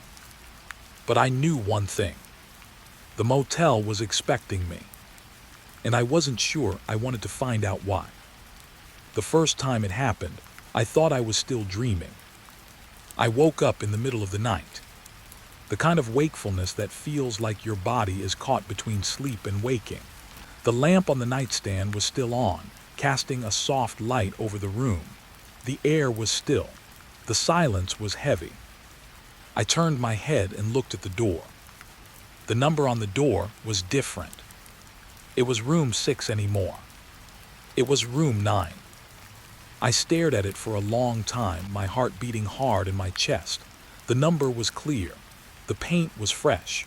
The digits looked like they had been there for a while, not newly painted. But I knew it wasn't right. I remembered the number 6. I remembered the key. I remembered the hallway. I remembered the manager's smile. I sat up slowly, my body tense. I got out of bed and walked to the door. My footsteps sounded louder than they should have. The carpet felt soft under my feet. The air smelled like the same clean sheets, the same old carpet, the same motel room. I opened the door. The hallway looked different. Not in a small way, in a big way. The walls were a different color. The carpet was different. The lighting was different. The hallway seemed longer, like it stretched farther than before. The air felt colder. I looked down the hallway, trying to find something familiar, but nothing looked like the hallway I had walked earlier. I turned back to the door. The number was still 9. I walked down the hallway, my flashlight from the night before still in my hand. The motel felt like a different place now, like I had stepped into another version of it. I passed doors with numbers I didn't recognize. The air felt heavy. The silence felt like it was pressing in. I walked for a long time, my footsteps echoing. The hallway seemed to go on forever. Then I noticed something. A sign. It was old, worn, and faded. The letters were barely visible, but I could make out the words. Storage. I hadn't seen that sign before. I felt a strange chill. I didn't know why, but I felt like I was being led somewhere. I continued walking, following the hallway. The air felt colder the further I went. The silence felt thicker. The building felt like it was closing in around me. I reached a door at the end of the hallway. The door was plain with no number. The paint was chipped. The handle was old. I hesitated. I didn't know why I was drawn to it. I didn't know why my feet kept moving. But something inside me told me to open it. I turned the handle. The door opened. Inside was a small room filled with boxes and old furniture. The air smelled like dust and old paper. The light was dim. I stepped inside. The room was full of items that looked like they had been left behind. Old chairs, a broken television, a stack of boxes. But what caught my attention was a small table in the corner. On the table was a notebook. I walked over slowly and picked it up. The cover was worn. The pages were yellowed. It looked old. I opened it. The first page was filled with writing. I read the first line and felt my stomach drop. If you are reading this, you are not alone. I turned the page. The next lines were written in a neat, careful hand. The rooms change, the numbers lie. The motel is not what it seems. Please don't trust the doors. My hands trembled. I read on. I stayed here for one night. I woke up in a different room. I tried to leave. The manager smiled. He told me to stay. I didn't listen. I tried to leave again. The hallway changed. The doors changed. The motel kept me. I looked up from the notebook, my heart pounding. The room felt colder now. The air felt thick. The silence felt heavy. I closed the notebook and put it back on the table. I turned toward the door. The hallway outside looked different again. The walls were a different color. The carpet was different. The lighting was different. I stepped out into the hallway. I looked down the hallway, trying to find a way back to the office, trying to find a way back to the room I had come from. But the hallway didn't look familiar. The doors were different. The numbers were different. The signs were different. I walked slowly, my flashlight beam trembling. I passed a door with the number 2, then a door with the number 14, then a door with the number 18. The hallway felt endless. I stopped and leaned against the wall, my breathing heavy. I felt like I was trapped in a maze. The motel felt like it was shifting around me. I thought about the notebook, about the words. The rooms change. The numbers lie. The motel is not what it seems. I felt a chill run through my body. I didn't know how long I stood there trying to make sense of it. Time felt strange, like it had slowed down. Then I heard a sound. A door opening. I turned toward the sound, my flashlight beam shaking. A door at the far end of the hallway opened slowly. A figure stood in the doorway. It was a man. He was wearing a clean shirt and a tie. His hair was neat. His face was calm. His eyes were steady. The same man. The manager. He looked at me and smiled. "Good evening," he said. I felt my heart drop. "How did you find me?" I asked, my voice shaking. The manager's smile didn't change. "You're always here," he said softly. "You just don't remember." I stared at him, my mind racing. I tried to speak, but my throat felt tight. My words felt stuck. The manager stepped closer. He looked at me with the same calm expression. "You should go back," he said. "You should sleep. It will be easier if you sleep." I shook my head. "No, I need to leave." The manager's smile widened slightly. "You can leave," he said, "but only when the motel lets you." I felt a cold sensation in my chest. The words made no sense, but they felt true. The manager continued, "The rooms change, the numbers lie, the motel is patient." I stared at him, my hands trembling. "What do you mean?" The manager's smile stayed the same. "You will understand," he said softly. "Just one more night." I felt my body tense. I turned and started walking away, my footsteps echoing down the hallway. I didn't want to look back. I didn't want to see his smile again. But the hallway seemed to stretch. The doors seemed to move. The numbers seemed to shift. I walked and walked, trying to find the office, trying to find my room, trying to find a way out. But the motel kept changing. The walls kept shifting. The hallway kept stretching. I began to feel dizzy. My mind felt foggy. The air felt heavy. I stopped and leaned against the wall, my breathing shallow. I looked down at my hand. The key was still in my pocket. The key to room 6. Or room 9. Or whatever room the motel decided to give me. I felt a strange sense of panic. The motel was not just a building. It was a trap. A place that changed around you. A place that didn't want you to leave. And every time I fell asleep, the room number changed. Every time I woke up, the motel was different. I didn't know how long I had been walking. I didn't know how long I had been trapped. But I knew one thing. The motel was patient. And it was waiting for me to fall asleep again. I walked down the hallway again, trying to convince myself that the motel was still the same place I had checked into hours ago. But the carpet felt different under my feet, and the lights were a shade colder, like the building had decided to change its mood while I was asleep. My key was still in my pocket, but it felt heavier now, like it wasn't just a piece of metal, like it was a reminder. I kept telling myself I would find the manager, ask him what was happening, and leave. I kept telling myself that I was overreacting, that maybe I had been tired, that maybe my mind was playing tricks. But the silence in the hallway wasn't normal. It wasn't the kind of quiet you get when a building is empty. It was the kind of quiet that feels watched. I walked slowly, my flashlight beam scanning the doors. The numbers were wrong again.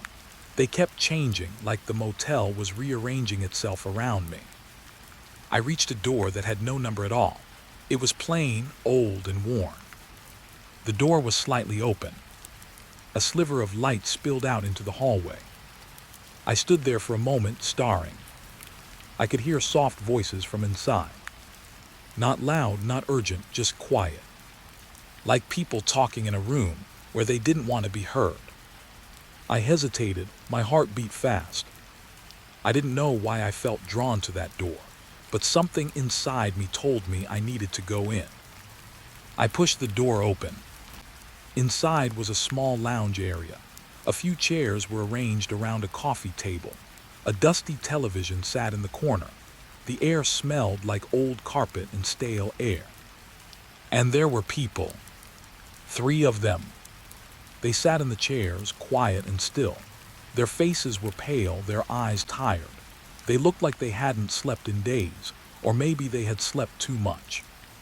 They didn't look at me right away. They just sat there as if waiting. I stepped inside slowly, my footsteps quiet on the carpet. "Hello," I said, my voice sounding too loud in the room. The 3 guests turned their heads at the same time. Their eyes met mine, and I felt a chill run through my body. They looked like they had seen too much. They looked like they had given up. One of them, a woman with dark hair, spoke first. "Welcome," she said softly. Her voice was calm, too calm. "Are you new?" she asked. I nodded slowly. "Yes, I think so." The woman smiled, but it didn't reach her eyes. The second guest, a man with a pale face and hollow eyes, leaned forward slightly. "You're not supposed to be here," he said quietly, "but you are." The third guest, an older man with gray hair, looked at me with a blank expression. "Everyone thinks they can leave," he said. "They all think it's just one night." I felt my throat tighten. "I didn't mean to stay," I said. I just needed a room for the night." The woman nodded slowly. "We all do," she said. I looked around the room, trying to find a way out, trying to find something that would make this feel normal. But the room felt like it had been waiting for me. The woman continued, "You can sit, you can stay, it's okay. The motel takes care of us." I swallowed hard. "What do you mean?" The man with the hollow eyes spoke again. "We're guests," he said, "but we're not really guests. We're something else." The older man leaned back in his chair. "We are the ones who never leave," he said. I felt my heart race. "What happened to you?" I asked, my voice shaking. The woman looked at me, her eyes tired. "We came here like you," she said. "We were tired, we were alone, we just needed a place to rest." She paused, and I could see the memory in her eyes. "We thought it was just a motel," she said. "We thought it was normal." The man with the hollow eyes nodded slowly. "But the rooms change," he said. "The numbers lie." The older man spoke again, his voice low. "The manager smiles," he said. "He always smiles." I stared at them, my mind racing.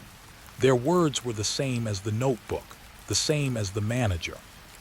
I felt a cold feeling in my chest. "What do you mean the rooms change?" I asked. The woman leaned forward slightly. "You wake up," she said, "and the room is different, the number is different, the hallway is different." She looked at me, her eyes full of sadness. "You think you're going to find the way back. You think you're going to leave." The man with the hollow eyes spoke again. "But the motel doesn't want you to leave," he said. "It wants you to stay." The older man sighed. "We tried to leave," he said. "We tried to run, but the building, it doesn't let you." I felt a chill run through my body. I thought about the manager's smile. I thought about the notebook. I thought about the room number changing. I looked at the three guests again. They looked like they had been trapped for a long time. "How long have you been here?" I asked. The woman looked down at her hands. "Long enough to forget what time is," she said softly. "Long enough to forget what day it is." The man with the hollow eyes nodded. "Long enough to forget our names," he said. The older man spoke again, his voice quiet. "Long enough to accept it," he said. "Long enough to stop fighting." I felt my stomach turn. "Why are you telling me this?" I asked. The woman looked at me with a tired expression. "Because you're new," she said, "and you're still fighting." The man with the hollow eyes nodded. "You still have hope," he said, "and hope is dangerous here." The older man leaned forward. "You should sleep," he said. "It's easier if you sleep." I shook my head. "No," I said, "I need to leave." The woman sighed. "We all said that," she said. "We all tried." The man with the hollow eyes looked at me. "The motel doesn't let you leave," he said. "Not in the way you think." The older man spoke again. "You can leave," he said, "but you will always come back." I stared at them, my mind racing. "What do you mean?" I asked. The woman's eyes were empty. "The motel is not a place," she said. "It's a state of mind." The man with the hollow eyes nodded. "It takes what it needs," he said.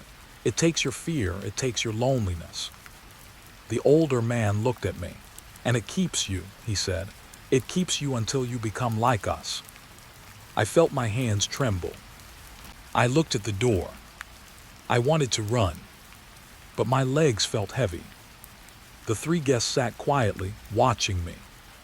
I could feel their eyes on me, like they were waiting for me to make a choice. I looked at the woman again. "What happens if I don't sleep?"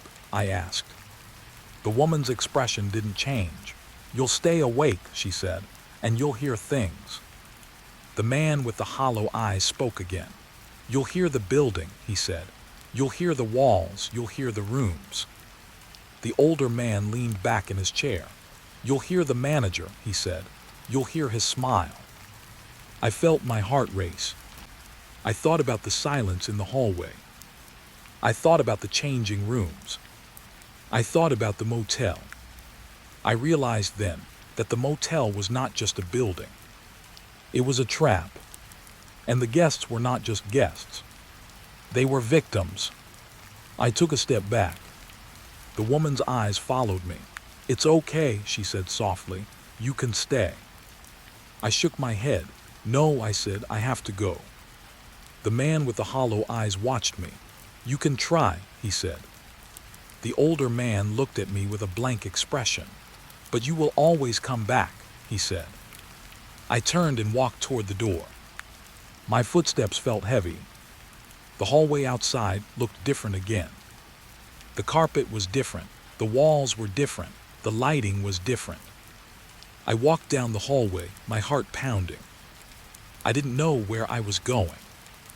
I didn't know if I was going forward or backward. I didn't know if I was leaving or being led. But I knew one thing. The guests who never leave were real. And they were waiting for me. The hallway was quiet, but the quiet had weight now. It wasn't the kind of quiet that means nothing is happening. It was the kind of quiet that means something is waiting. I kept walking, my shoes making soft sounds on the carpet. The air smelled like old coffee and dust, like a place that used to be busy but had been forgotten. The lights above me flickered slightly, not enough to be scary, but enough to make me aware of every movement, every breath. I tried to tell myself I was just tired, that I was imagining things, that the motel was just old. But the truth was, I was scared. Not the sudden, loud kind of scared, but the slow, deep kind that settles into your bones. The kind that makes you feel like you are being watched even when you are alone. I reached the end of the hallway and found a door that I hadn't seen before. It was plain, with a small sign that said reception in faded letters. The sign looked like it had been painted over 100 times, each layer covering something else. I stood there for a moment, staring at it. The door was slightly open. I didn't remember this room being here. I didn't remember there being a reception desk. But the motel had a way of changing. I had learned that much. I pushed the door open slowly. Inside, the reception area was dark. The desk was old and worn. There was a bell on the counter, and the bell looked like it had not been touched in years. Dust lay thick on the surface, and the air was colder here. There were shelves behind the desk, filled with folders, hundreds of them. They looked like old records, like files that had been stored and forgotten. I stepped inside, my flashlight beam sweeping across the room. The folders were labeled. I walked closer. The labels were names. Not random names. Names of people I had seen on the news. Names of people I had heard about. Names of people who vanished. I swallowed hard. My heart started beating faster. I pulled out a folder from the shelf. It was thick, heavy, and old. The label on the tab was faded, but I could still read it. James WLTRS. I stared at the name. It was the name of a man who had disappeared on the highway 2 years ago. I remembered because I had seen his picture on the news. His smile looked normal, like any other person's smile, but the headline had said missing. I looked down at the folder and opened it. Inside were papers, old police reports, a few photographs, notes. It felt like stepping into someone else's life. I read the first page. The report described a man who had been traveling alone. It said he was last seen on the highway late at night. It said his car was found abandoned. It said there were no witnesses. It said the case was cold. I looked up, my eyes scanning the room again. The reception desk was empty. There was no one there. No manager, no staff, no one. But the files were here. And the motel had records. I pulled another folder from the shelf. This one had a different name. A woman. A young woman. I recognized her face immediately. She had vanished on the same highway only months ago. Her case had been all over the news. People had talked about it for days. Her name was printed on the folder. I opened it. The report inside was similar. It described her last known location. It described her car. It described the highway. It described the moment she disappeared. My hands trembled. I realized something then. This motel wasn't just a place for tired travelers. It was a place where people ended up after they vanished. The motel kept them. It kept their stories. It kept their names. I looked at the shelves again. Hundreds of folders, hundreds of names. I felt sick. I closed the folder slowly and set it back on the shelf. I didn't want to know more, but I couldn't stop myself. I pulled another folder. Another name. Another story. I felt like I was staring at a wall of missing people, each one trapped inside a paper record. I heard a sound behind me. A soft, quiet sound, like someone moving. I turned slowly. The reception desk was still empty, but the bell on the counter had moved. It was tilted slightly, as if someone had touched it. I stepped closer, my flashlight beam shaking slightly. I looked at the bell. It was clean, not dusty like the rest of the desk. It looked like someone had polished it recently. I felt a chill run through me. I didn't like the feeling of being alone in a room full of names. I turned back to the shelves. I pulled out a folder at random. The label on the tab was blank. No name. I opened it. Inside was a single sheet of paper. Not a police report. Not a photograph. Just a list. A list of names. And at the bottom, a new name that I did not recognize. But the name was written in the same shaky handwriting I had seen earlier. And the name made my stomach drop. It was mine. I stared at the page. My name was there. In the list. In the motel's records. My heart pounded in my chest. I read the name again slowly, as if I might misread it. It was definitely mine. My full name, printed clearly, like it had been waiting there for a long time. My hands were shaking. I felt a wave of fear wash over me, stronger than anything I had felt so far. I realized what the motel's true purpose was. It wasn't just a place for travelers. It was a place for people who disappeared. It was a place that kept them. And now, I was on the list. I couldn't breathe. I tried to think of a way out. I tried to remember if I had ever seen the manager's face clearly. If I had ever seen the motel's sign from the highway. If I had ever noticed anything strange before I pulled in. But my mind was foggy. The motel had a way of making you forget. I looked at the folders again. Each one was a life. Each one was a person who had been traveling alone. Each one was someone who had needed a place to rest. And now they were here. I felt the walls close in. I felt the air grow colder. I heard a faint sound again. It was like a whisper. Not a voice I could understand. Just a soft sound, like someone breathing. I turned toward the door. I wanted to leave. I wanted to run. But I couldn't move. My feet felt heavy. The list with my name sat in my hands. I realized then that I had been chosen. Not by chance, not by accident, but by something that lived inside the motel. Something that waited on the highway. Something that made people vanish. I looked at the shelves, the names, the stories. I felt a deep sadness. Not for myself. For all of them. For the people who had come here thinking they would get a room for the night. For the people who had trusted the warm light and the quiet sign. For the people who had been trapped here slowly, silently, without anyone knowing. I put the folder back on the shelf. I stood there trembling. I realized the motel wasn't empty. It was full of memories, full of people, full of names. And now my name was one of them. I heard a sound behind me again. This time it was closer, like someone was standing right behind me. I turned slowly. The reception desk was still empty, but the bell was ringing.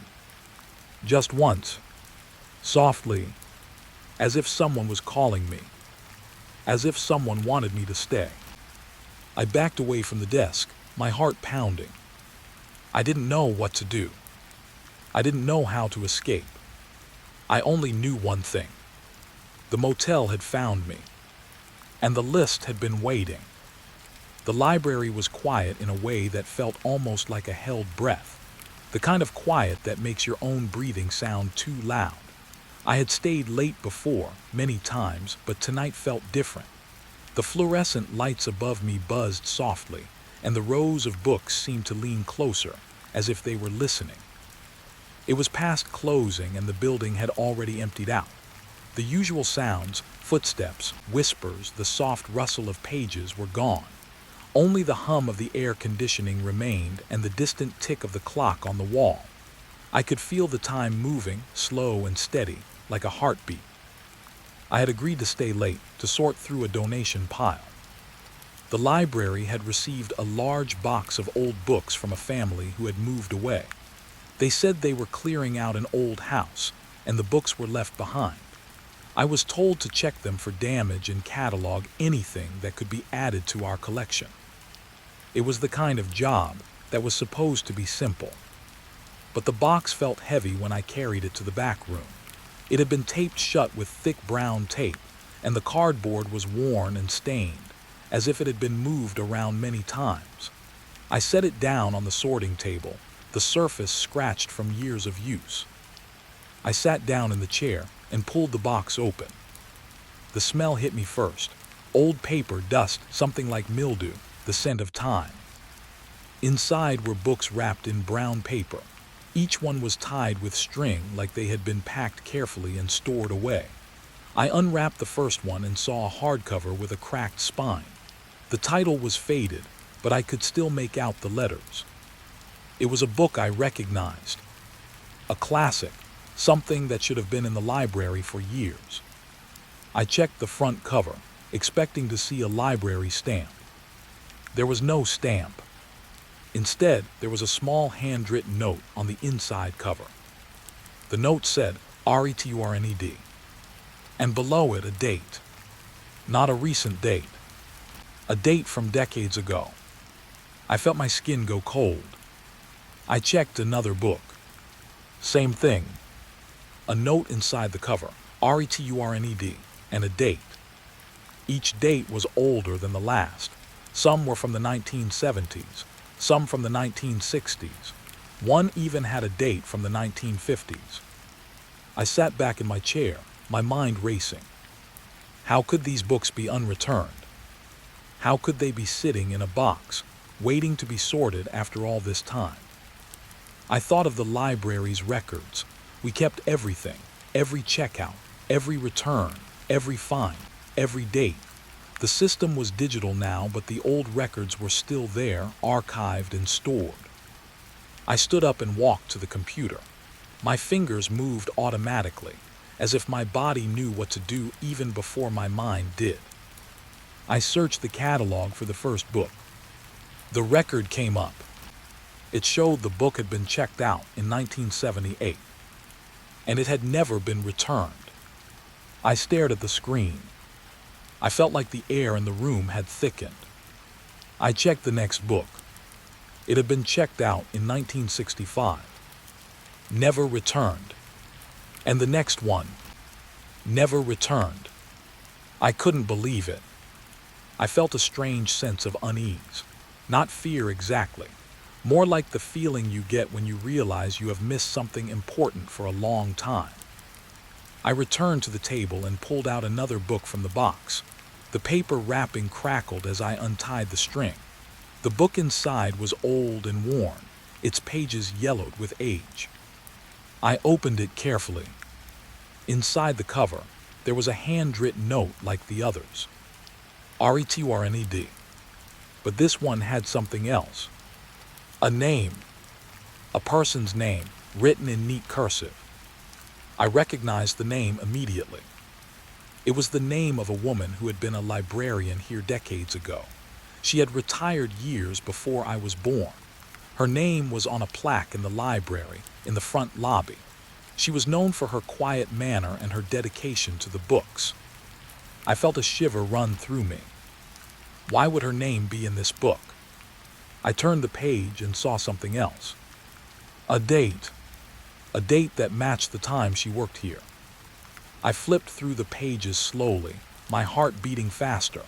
I couldn't shake the feeling that the book was trying to tell me something, that it had been waiting for me to find it. I looked back at the note. RETURNED. Then I noticed something else. Underneath the note, in smaller writing, there was another message. It was faint, like it had been written lightly and faded over time. It said, "Please keep." I stared at the words for a long time. My mind tried to make sense of it. Keep what? Keep the book, keep the name, keep the memory. I felt a strange pull, like the book was reaching for me. I set the book down carefully and looked around the room. The back room was quiet, but it felt like the quiet had a presence, like something was watching from the shelves. I shook my head, trying to clear my thoughts. I told myself I was tired, that I was letting my imagination run wild, that it was just an old box of books, nothing more.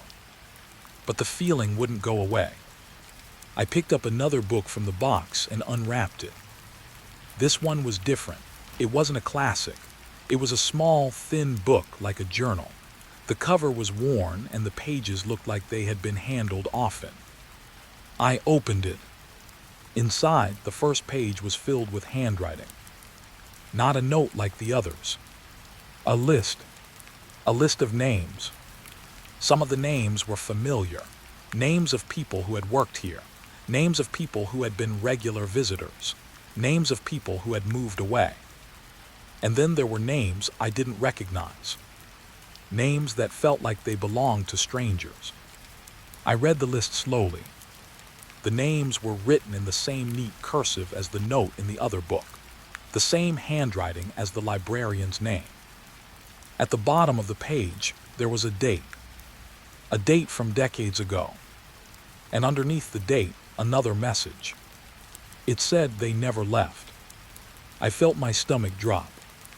I looked around the room again, my eyes scanning the shelves, the boxes, the walls.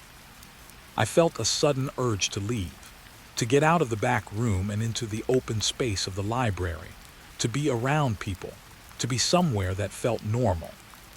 But I was alone, and the books were here.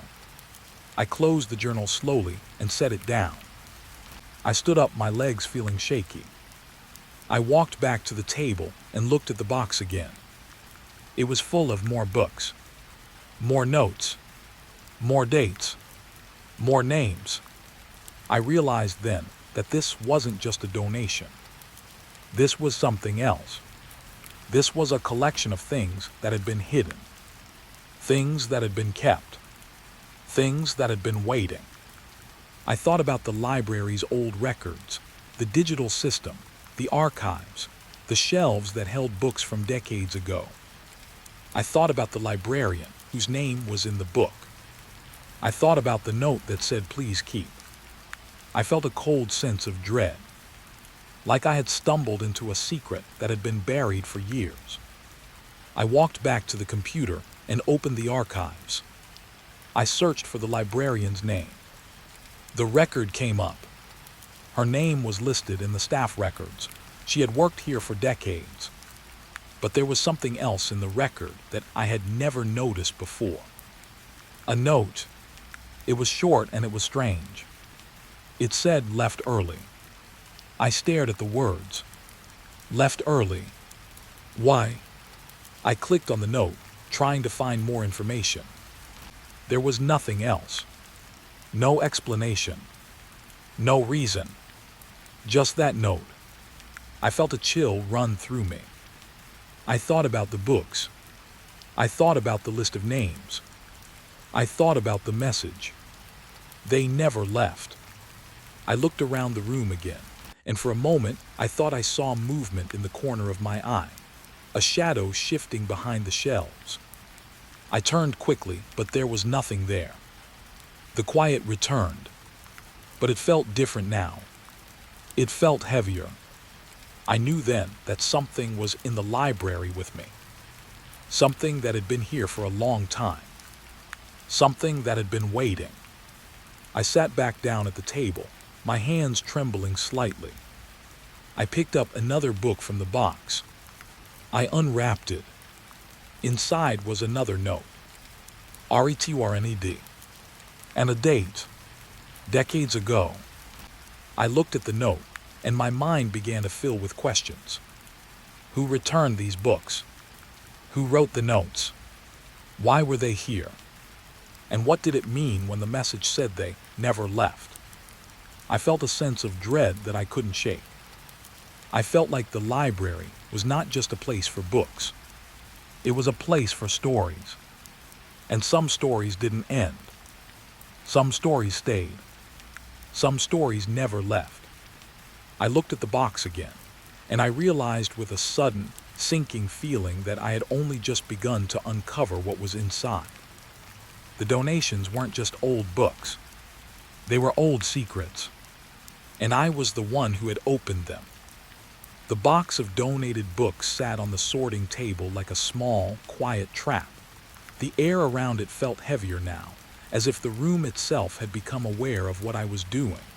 I had tried to shake off the feeling of dread, but it wouldn't leave. It followed me like a shadow, slow and patient. I looked at the books again, at the faded covers and the yellowed pages. I told myself to stay calm. I told myself I was just tired, that my mind was making connections where there were none, that it was just a coincidence. But the notes inside the covers had been too specific. RETURNED, please keep. They never left. And the names. I couldn't stop thinking about the names. I couldn't stop thinking about the list. The library was supposed to be a place of order, a place where stories were kept safe, a place where time moved forward in a neat line. But these books felt like they were bending time. I picked up another book from the box. It was heavier than the others. The cover was plain, no title, no author, just a simple, worn cloth cover. I untied the string carefully and opened the book. The pages were thick and old. The paper was rough, like it had been made by hand. I flipped to the first page. There was writing, not printed words, handwritten, and it was in the same neat cursive I had seen before. My heart beat faster. I read the first line. It was my name. I stared at the page, unable to look away. The book began with a sentence that sounded like a story, but it was written like a record. It described me in detail. It described the way I walked, the way I stood, the way I breathed when I was nervous. It described my job at the library. It described the way I had stayed late tonight to sort the donations. I felt my skin go cold. The book wasn't just about the library. It was about me. I flipped to the next page. It described my childhood. My mother's voice, the smell of her cooking, the way she used to hum when she washed dishes, the way my father's hands shook when he came home from work. It described things that I had never told anyone. It described memories I hadn't thought about in years. I felt my hands tremble. I turned the page again.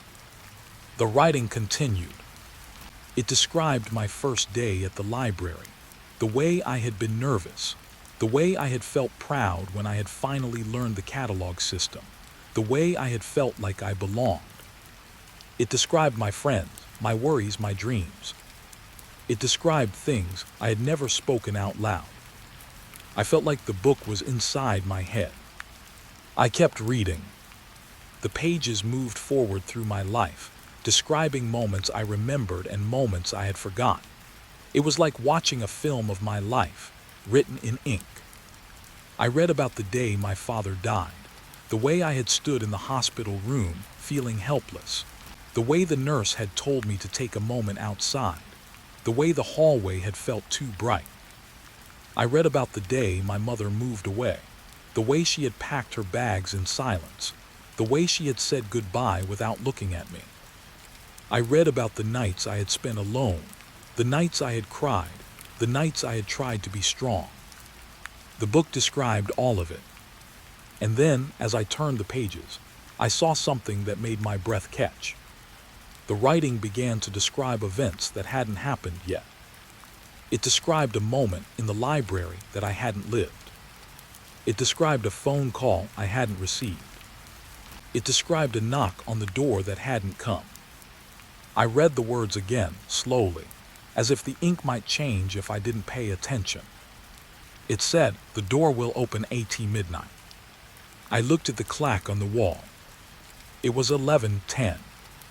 I felt a cold dread settle into my stomach. I flipped the page. The writing continued. It described me standing in the back room, holding a book, feeling the weight of it in my hands.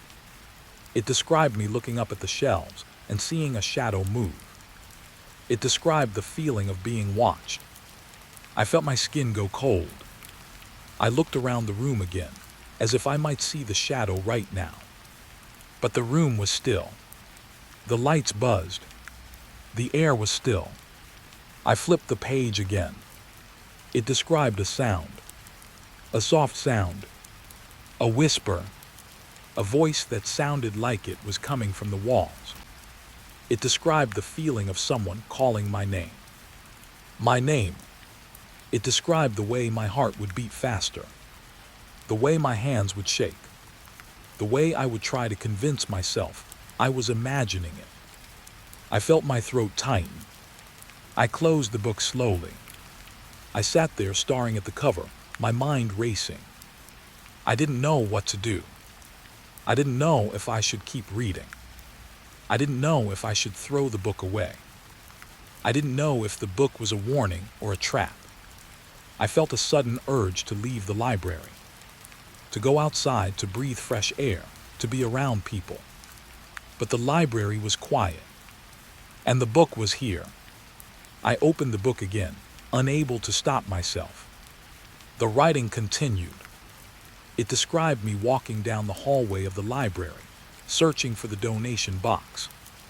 It described me finding the box. It described me opening it. It described me pulling out the books. It described me reading them.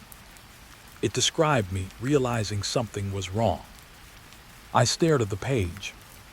The writing was describing what I was doing right now. It was describing the exact moment. It was describing my life as if it was already written. I flipped the page again. The writing changed. It described something new. Something that hadn't happened yet. It described a door opening. It described a figure standing in the doorway. It described a face that was familiar, but not quite right. It described a smile that was too calm. It described a voice that sounded like a whisper, but not human. It described the figure speaking my name. It described me feeling trapped. It described me realizing that I was not alone. My hands shook as I read. I felt a cold sweat on my forehead. I looked at the clock again. It was 11:45. The words on the page seemed to pulse. I felt like the book was alive. like it was watching me. I closed the book and set it down on the table. I stood up slowly. I walked to the door of the back room and opened it. The library was still quiet. The lights were still buzzing. The shelves still stood in neat rows. But the air felt different. It felt like something had shifted. I walked back to the table and picked up the book again. I opened it to a new page. The writing was different now. It was not just describing my life. It was describing the library. It was describing the building as if it was a living thing. It described the shelves breathing. It described the walls listening. It described the books whispering. I felt my heart race. I flipped the page again. The writing described a sound. A soft, quiet sound. Like a bell ringing. Like a signal. Like a call. It described the sound coming from the front desk. From the reception area. From the place where the library's old records were kept. It described the sound calling my name. I felt a cold dread settle in my bones. I looked around the room again, my eyes scanning the shelves, the boxes, the walls. I felt like the library was not just a building. It was a place that held stories. And some stories never ended. I realized then that the books weren't just telling my life. They were writing it. They were shaping it. They were guiding me. And I didn't know how to stop it. I closed the book slowly. I put it back in the box. I sat down at the table again, my hands trembling. I stared at the stack of books, and I realized something that made my heart sink. I wasn't just reading them. I was becoming part of them.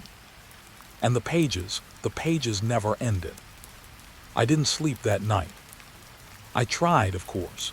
I sat in my chair after the donation box was finally put away, and I stared at the ceiling tiles above the back room. I told myself to rest.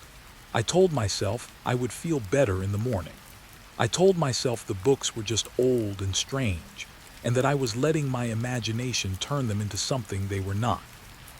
But the library felt different now, like it had been waiting for me to notice something, like it had been holding its breath, waiting for me to open the door. I kept hearing the words from the book in my mind. The door will open at midnight. I watched the clock tick closer to midnight. When it finally reached 12:00, the building seemed to change. The lights hummed louder. The air grew colder. The silence deepened as if the library was listening. I stood up slowly and walked toward the main hall. The shelves looked taller. The aisles looked longer. The shadows seemed deeper. I felt a strange pull, like something was guiding me. I walked past the front desk and into the area where we kept old records. The room was usually locked, but tonight the door was slightly open. I stopped. I hadn't left it open. I hadn't even thought about it. But the door was there, waiting. I pushed it open. Inside was a small room with shelves and cabinets. Old files were stacked neatly in boxes. The room smelled like paper and dust and time. The air was colder here, like the building's memory was thicker. I stepped inside, my flashlight beam cutting through the darkness. I walked slowly, my heart beating fast. My hands shook slightly.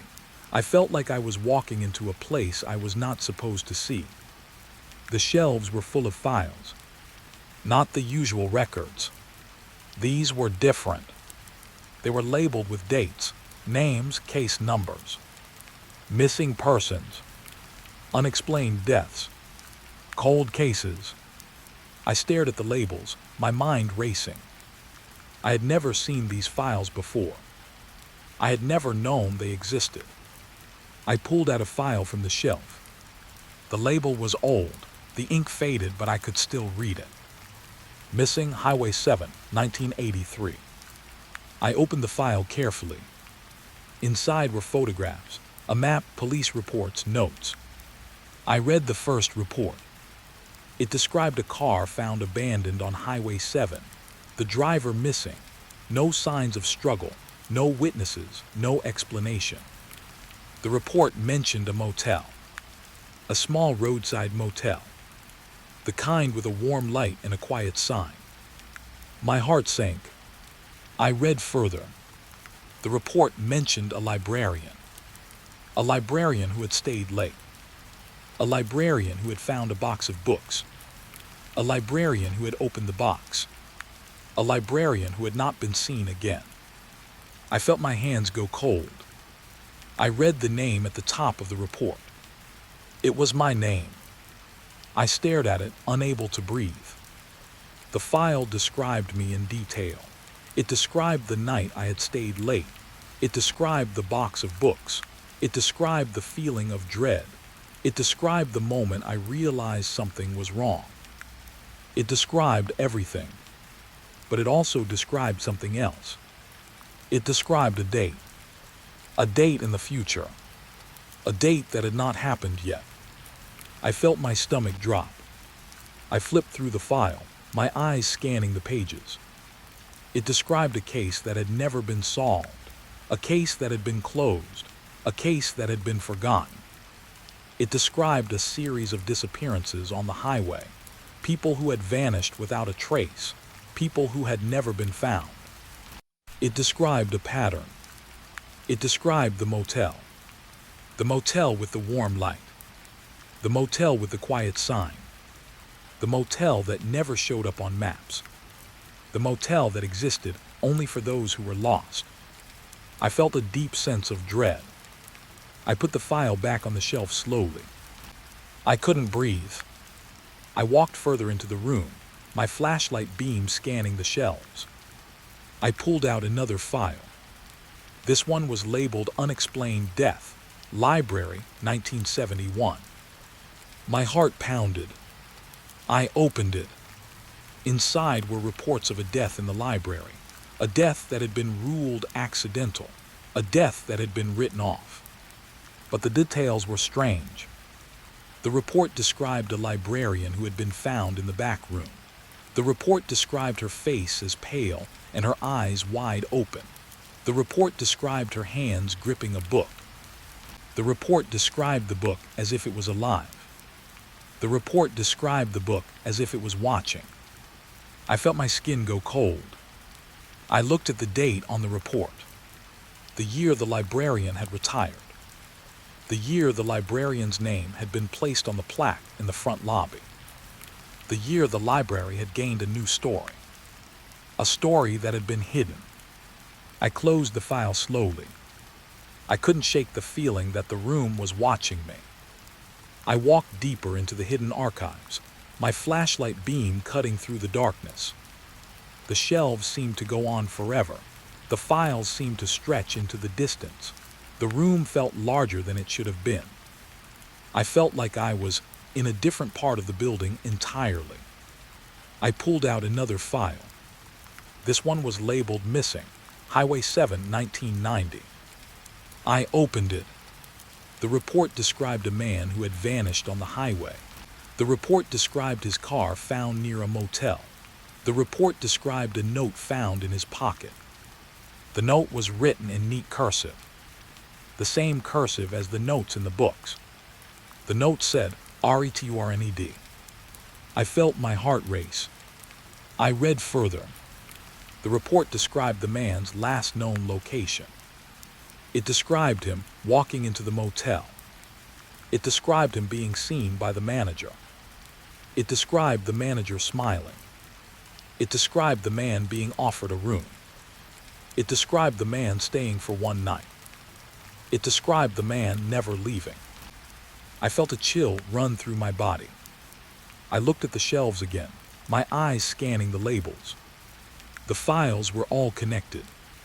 Missing people, unexplained deaths, cold cases, all tied to the same pattern, all tied to the same motel. I realized then that the hidden archives were not just records.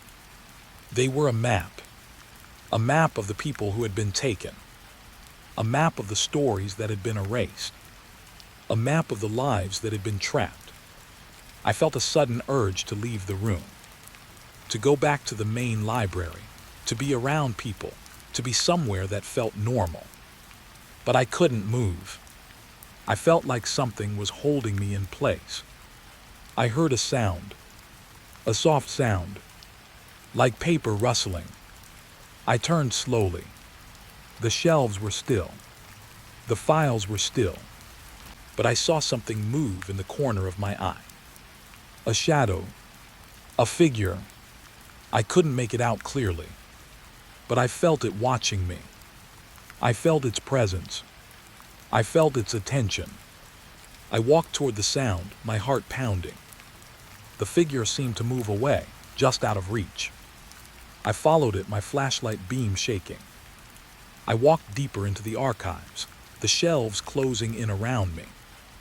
I felt like I was walking into a maze.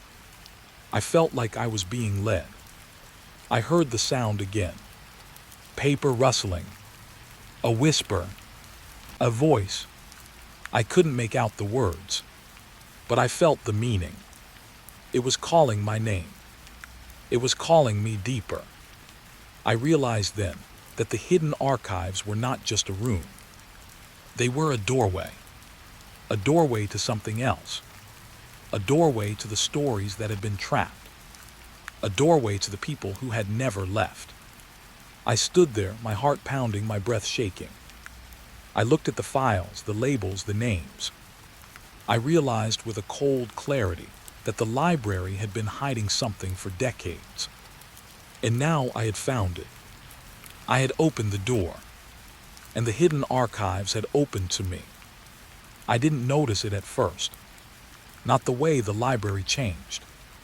At first I thought I was just tired. I thought the long hours, the strange files, the cold air in the hidden room had finally caught up with me.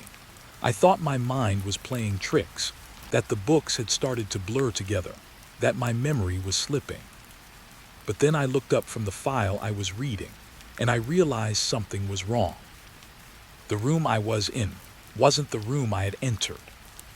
The shelves were arranged differently. The labels were different. The air smelled like old glue and damp paper, not the dry dust I had been breathing before. The fluorescent lights flickered, and the sound they made was not the usual hum. It was softer, like someone had turned down the volume of the world. I stood up slowly, my heart pounding, and I walked toward the door. The door was there, but the sign on it was different. It wasn't the records room anymore. It said ARCHIVES. Not hidden archives, not forgotten files, just archives. I stared at it for a long time. My mind tried to make sense of it. Maybe the sign had always been like that. Maybe I had misremembered. Maybe the stress had made me see things. But I knew I hadn't misremembered. I had been in that room for years. I knew the signs. I knew the layout. I knew the smell. And this was not it. I pushed the door open. The hallway beyond was not the hallway I knew. It was longer, darker. The carpet was worn in strange places, as if people had walked the same path over and over for years. The walls were lined with framed photographs. I walked slowly, my flashlight beam shaking slightly in my hand. The photographs were old, black and white, some faded, some torn. They showed people in the library, people at desks, people reading, people smiling, people looking directly at the camera, as if they knew they were being watched. I walked past them, my stomach tightening. I felt like I was walking through a gallery of ghosts. I stopped in front of one photograph. It was a picture of the library's front desk, taken decades ago. The desk was the same. The clock was the same. The carpet was the same. And in the photograph I saw myself. Not as I was now. As I looked then. Younger. Tired. Eyes dark with sleepless nights. But it was me. I stared at the photograph, my breath catching. I felt a cold wave of dread wash over me. I didn't move. I couldn't. I just stared. Then I noticed something else. The photograph wasn't just of the front desk. It was of the moment I had first walked into the library that night. The moment I had first opened the donation box. The moment I had first found the books. The moment I had first become part of this story. I looked closer, and I saw something that made my hands go numb. In the photograph behind me, there was a shadow. A figure. A shape. It looked like a person standing in the doorway. Watching. Waiting. I turned slowly, my heart pounding, and I looked down the hallway.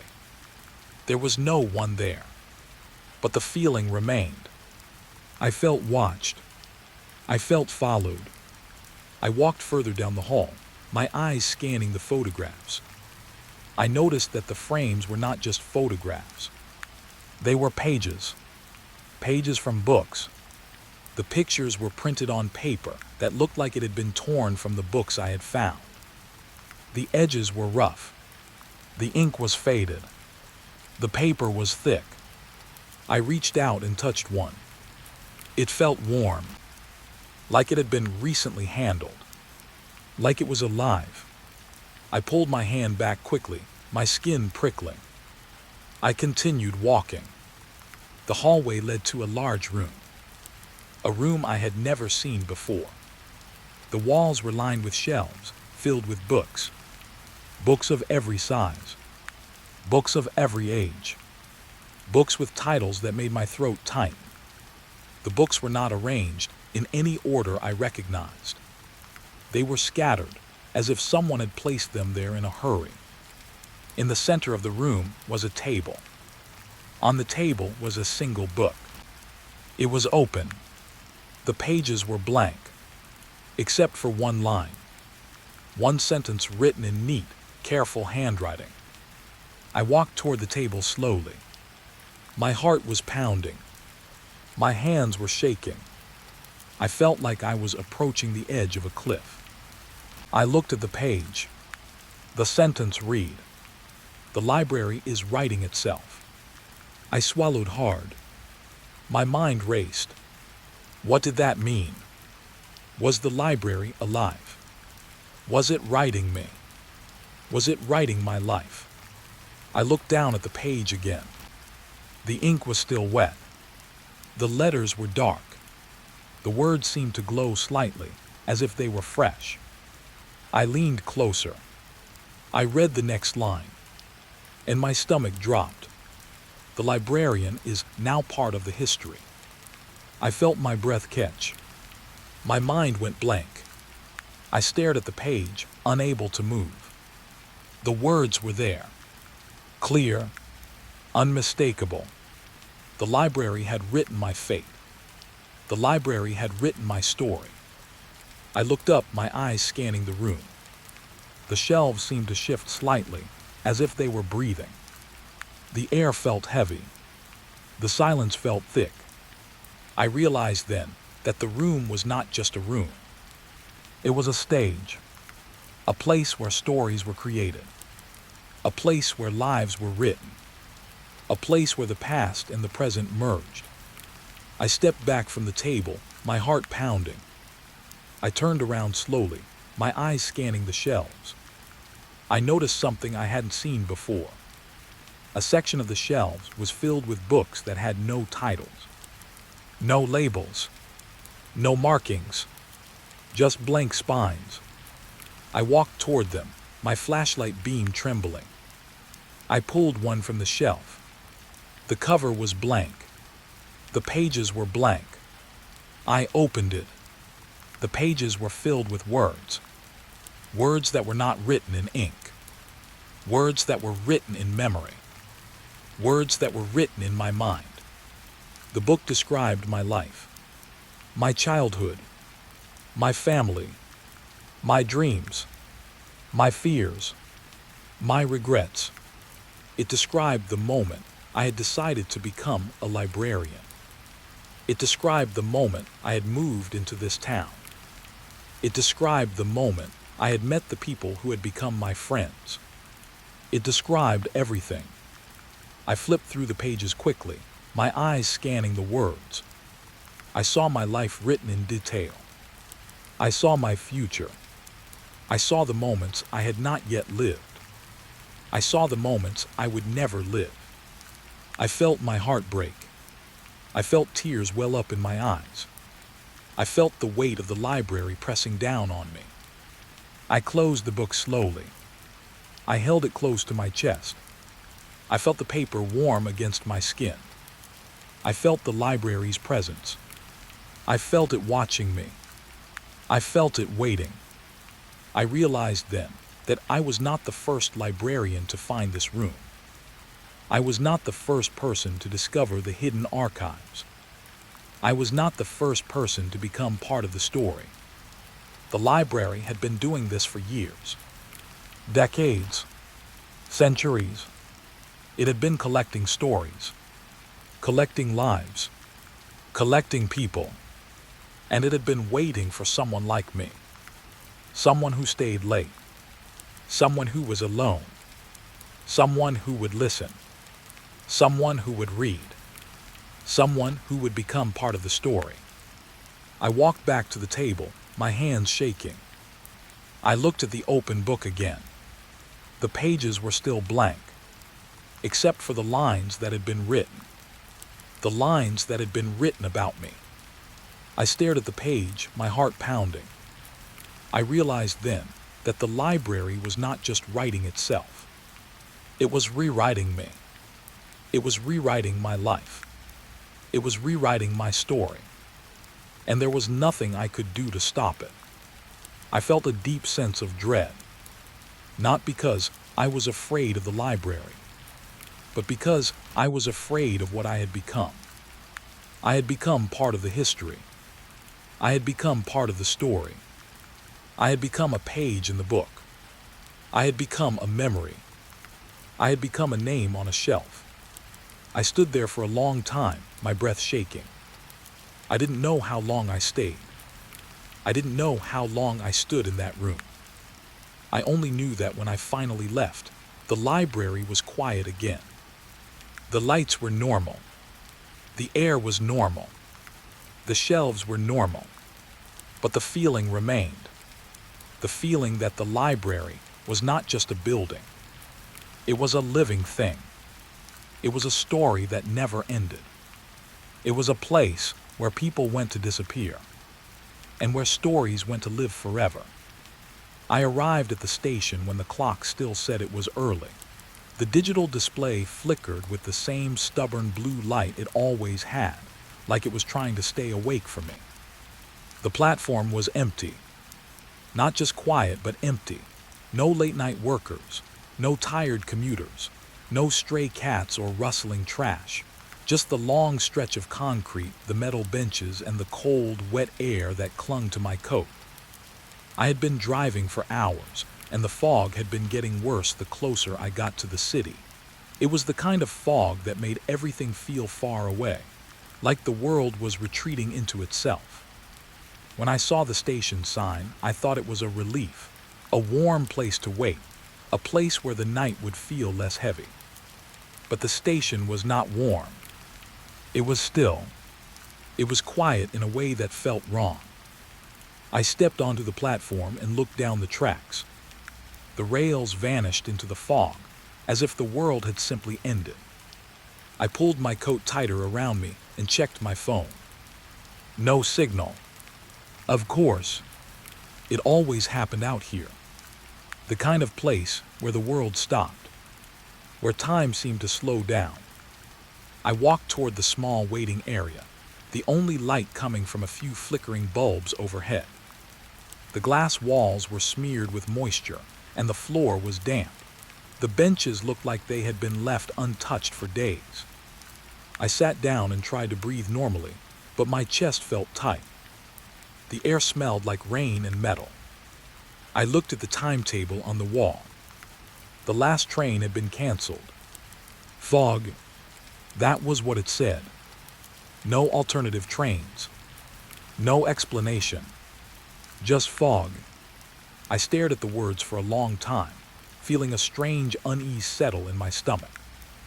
I had been traveling for work, a meeting that had been pushed back, a friend I hadn't seen in years, a plan I had been holding onto for weeks. And now I was stuck at a station in the middle of nowhere, with nothing but fog and silence. I tried to tell myself it was fine, that I could wait, that the morning train would come, that the fog would clear. But the more I tried to convince myself, the more I felt like I was lying, like something was wrong. I stood up and walked to the edge of the platform again. The fog pressed against me like a cold wall. I could barely see the tracks. I could barely see the far end of the platform. I turned my head slowly, scanning the station. There was a small building at the far end. A ticket booth, maybe. Or an office. It was dark. No lights. No movement. Just a dark shape against the fog. I walked toward it, my footsteps echoing in the emptiness. The echo sounded strange. Not loud. Not sharp. Just repeating. Like my steps were being copied. I stopped. I listened. The echo continued, even when I stopped moving. It was the same sound, over and over. Like someone else was walking in time with me. I looked around, my heart beating faster. But there was no one. No one at all. Just fog. Just the station. Just me. I shook my head, trying to clear the thought. Maybe it was the acoustics. Maybe it was the design of the platform. Maybe I was tired. I walked back to the waiting area and sat down again. The fog outside seemed to press closer, as if it was trying to get in. I watched the glass walls, waiting for movement. For a train. For a person. For anything. But nothing happened. The station remained empty. The fog remained thick. The silence remained heavy. I checked my phone again. Still no signal. I tried to open my messages, but the screen froze for a moment, then went blank. The battery was full. The phone was fine. It was just stuck. I set it down, feeling a sudden irritation. Why did everything feel like it was slowing down? Why did it feel like time was stretching? I looked at the clock again. It was still the same time. But I had been waiting for what felt like hours. I stood up again and walked toward the edge of the platform. I tried to look down the tracks, but the fog made it impossible. It was like staring into a white wall. I felt a strange sensation, like something was watching me from within the fog. I turned my head slowly, my eyes scanning the area. Nothing. Just fog. Just empty platform. Just the station. I tried to laugh, but the sound came out wrong. It sounded too loud. Too sharp. It echoed and echoed, as if the station was hungry for noise. I stepped back, my skin prickling. I walked toward the small building again. The dark shape at the end of the platform. I was not sure why. Maybe I was looking for a person. Maybe I was looking for a reason.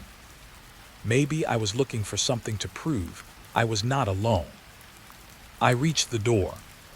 It was closed, but the handle was warm. I touched it and the warmth surprised me, like someone had just been holding it. I pulled the door open. The inside was dark. A small room. A desk. A chair. A few shelves. Dust. The air was thick. The fog seemed to seep through the walls, as if the building itself was made of mist. I stepped inside, and the door closed behind me. I stood there for a moment, listening. The silence was different inside. It felt deeper, like the room was holding its breath. I walked to the desk and looked at the papers scattered on top. They were old, yellowed, some were torn, some were soaked through. They looked like station records, logs, schedules, but the dates were strange. They were from decades ago, and the names on them were not familiar. I picked up one of the papers and read it. It was a log of trains, arrival times, departure times, but the times were wrong. They didn't match the current schedule. They didn't match the current year. I flipped through the pages, my heart pounding.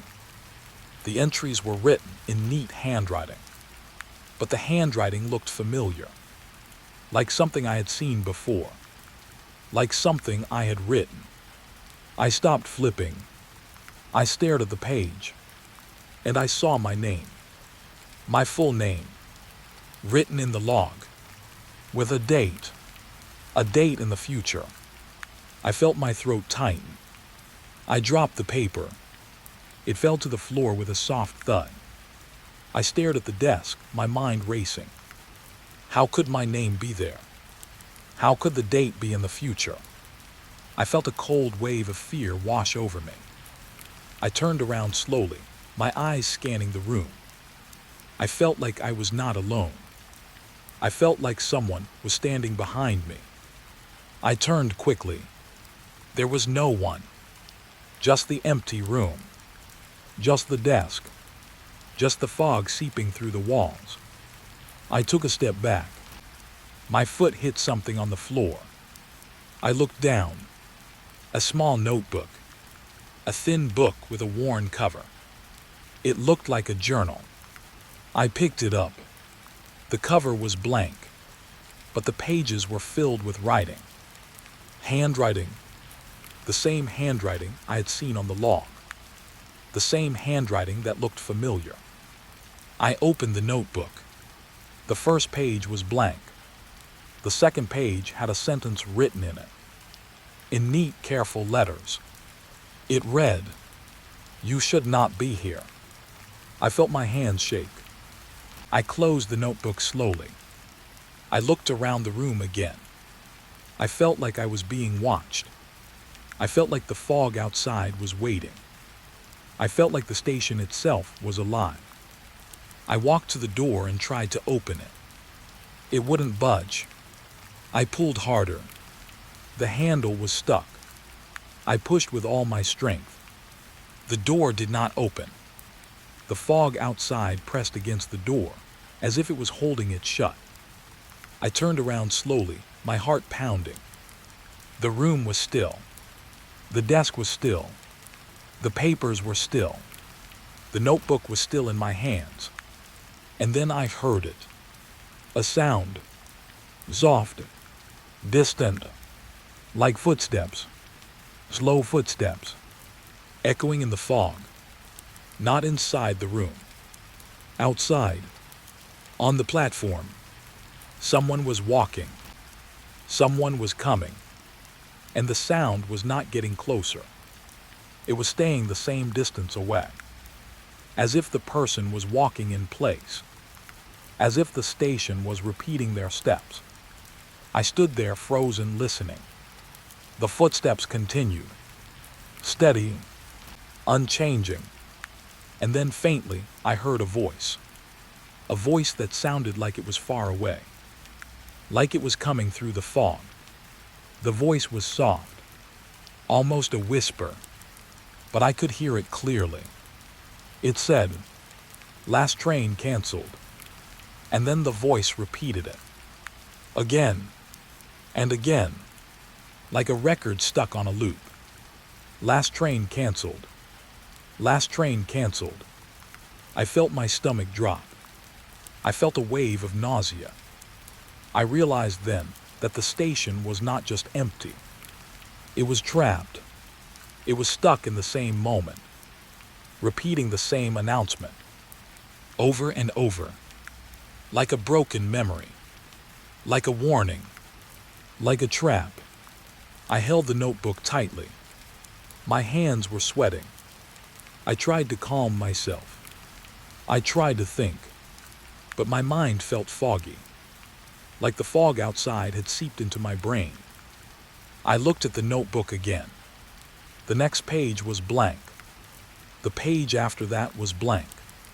And then in the middle of the book, a sentence appeared, as if it had been written just now, as if the book was writing itself. The sentence read, "You are the next entry." I felt my heart stop. I felt my breath catch. I looked around the room one last time, and I realized the truth. The station was not a place. It was a story, and I had walked into it. I had become part of it. I was not waiting for a train. I was waiting to be written. The fog didn't clear, it just shifted. That was the first thing I noticed. I had been standing at the edge of the platform for what felt like a long time, staring into the white blur where the tracks disappeared. The station still felt empty. The waiting room still felt like a sealed box. The air still had that damp, metallic taste. But the fog moved. Not like wind. Not like weather. Like a curtain being pulled aside slowly. And then in the distance, I saw the faint glow of a headlight. It wasn't bright, it wasn't sharp. It was dull, like the light was coming through dirty glass. The sound came next. A low, steady rumble. Not loud enough to shake the platform, but loud enough to make the silence feel wrong. The tracks began to vibrate beneath my feet. I felt it in my bones. The train was coming. My heart started to beat faster. I didn't know why. I wasn't sure if I was relieved or terrified. I just knew that something was happening. I stepped back from the edge of the platform and watched the train appear through the fog. It was old, older than any train I had ever seen. The metal was dull and rusted. The windows were dark. The paint was faded, as if it had been exposed to years of rain and sun. It moved slowly, like it was tired, like it didn't want to be there. As it approached, I could see that the train had no passengers. No one in the windows. No movement. Just empty seats. But the air around it felt thick, heavy, as if the train was carrying something invisible. When it stopped, the doors didn't open. There was no hiss of air, no sound of brakes, just the quiet settling of the train against the platform. I stood there watching it. I wanted to look away, but I couldn't. The train felt like it was watching me. The fog swirled around the cars, as if it was being pulled toward them. I took a step closer. I could smell it then. Smoke. Not the kind of smoke from a fire. The kind of smoke that comes from old engines. From old coal. From old days. It smelled like a memory. It smelled like something that had been burning for a long time and never fully went out. The smell made my throat tighten. I tried to breathe through my mouth, but the air felt thick. It felt like the smoke was inside the fog, trapped. Like it had been waiting for someone to come. I looked at the train doors again. They were closed, but I could see inside through the windows. The seats were empty. The aisles were empty. The floor was clean, almost too clean, as if no one had been there for a long time. But then I noticed something else. The seats had small stains, dark spots, old stains, like someone had been sitting there for a long time and the seat had absorbed them. Like the train had carried people, like it had carried stories. I stepped closer, my breath shallow. The fog around the train seemed to pulse. I felt a strange sensation in my head, like the fog was pressing against my thoughts, like it was trying to push something into me. I looked down the length of the train. There were several cars. Each one looked the same. Each one looked empty, but the air around them felt heavier, like the train was full of something I couldn't see. I took another step. The platform creaked beneath my feet. The sound echoed. It felt like the station was waking up. I heard a faint noise from inside the train. Not a sound like footsteps. Not a sound like voices. More like a low murmur. A whisper of conversation. Old voices. Old arguments. Old laughter. It was impossible to place. But I could feel it. I could feel the presence of people who weren't there. I stood very still, listening. The murmur continued, soft and distant, like a radio playing in another room. I felt my skin go cold. I looked around, half expecting to see someone on the platform. Someone who had been hiding. Someone who had been watching me. But there was no one. Just fog. Just the train. Just the station. I stepped closer to the train door again. I pressed my hand against the metal. It was cold, but not the kind of cold that comes from weather. The kind of cold that comes from old things. The kind of cold that comes from something that has been sitting in the dark for a long time. I felt a strange urge to open the door, to step inside, to see what was inside the empty train. I shook my head, trying to clear the thought. I didn't know why I felt that way. I didn't know why I wanted to go in. But the feeling was strong. Like the train was calling me. Like it was expecting me. I looked at the windows again. I tried to focus on the empty seats. But the fog outside made everything blurry. It was like looking through a wet lens. And then I saw movement. Not inside the train. Outside. On the platform. A shadow. A shape. Something moving behind the fog. I squinted. My heart started to race. The shape moved closer. It was tall. It was thin. It didn't walk like a person. It moved like a stain spreading. The fog shifted around it. The shape came into view. It was a figure. A person. Or something like a person. It stood at the far end of the platform, near the edge of the fog. It was facing the train. It didn't look at me. It didn't move its head. It just stood there, watching the train. I couldn't see its face. The fog hid it, but I could feel its attention. I could feel its eyes. The figure was still. The train was still. The station was still. And the murmuring voices inside the train continued, soft and low.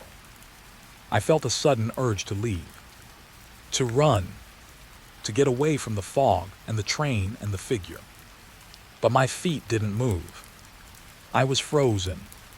The fog seemed to press against my body, like it was holding me in place. I heard a sound then. A small sound. A soft click. The train door. It was opening. Slowly. Without a hiss. Without a sound of gears. Just a simple click. The door slid open, and the air from inside the train moved out. It was cold, and it smelled like smoke, and it carried the sound of those old conversations. The voices seemed louder now, as if they were coming closer, as if they were stepping out of the train. I stepped back, my heart pounding. The door continued to open. I could see the aisle now. I could see the empty seats. I could see the floor. The stains. The old marks. I took a step closer again, against my own fear. I couldn't explain why. Maybe I was curious. Maybe I was tired. Maybe I was already trapped. I looked inside the train. The air inside was thick. The fog seemed to seep into the car. The voices were clearer now. I could almost make out words, but they didn't make sense. They were like fragments, like pieces of old conversations. I leaned closer. I listened, and then I heard it. A single sentence, clearer than the rest, like someone speaking right next to me. It said, "Welcome back." My breath caught. My hands went cold. I stepped back from the door. The voices inside the train fell silent. The fog outside seemed to hold its breath. The figure at the far end of the platform didn't move. It just stood there watching. I stared at the open door. The train waited. The fog waited. The station waited. And I realized something that made my stomach drop. The train wasn't empty. It was full. Full of memories. Full of people who were no longer alive. Full of stories that never ended. And now the train was here. For me, I was still standing there near the open door of the old train when I heard her. Not the way you hear someone approaching in a normal place. Not the sound of footsteps. Not the rustle of clothing. Not the simple noise of a person moving through space. It was more like a whisper in the fog. Soft, faint, almost like the fog itself was speaking. I turned slowly, my eyes searching the platform. And then I saw her. She was standing a few feet away, just beyond the edge of the train's light. The fog wrapped around her like a thin sheet. It made her look like she was part of the mist, not a separate person. She was young. She looked like she could have been in her early 20s. Her hair was long and dark, hanging in loose waves down her shoulders. She wore a simple coat, and her hands were tucked into the pockets as if she was cold. But it wasn't her clothing that made my stomach tight. It was her face.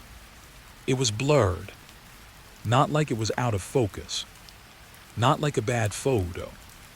But like someone had smeared it with a wet cloth. Like her features were there, but I couldn't see them clearly. Her eyes were there, but they were soft and hazy. Her mouth was there, but it looked like it was moving without making sound. I stared at her, my breath shallow. My mind tried to make sense of it. Maybe the fog was distorting her. Maybe my eyes were tired. Maybe I was seeing things. But she was real.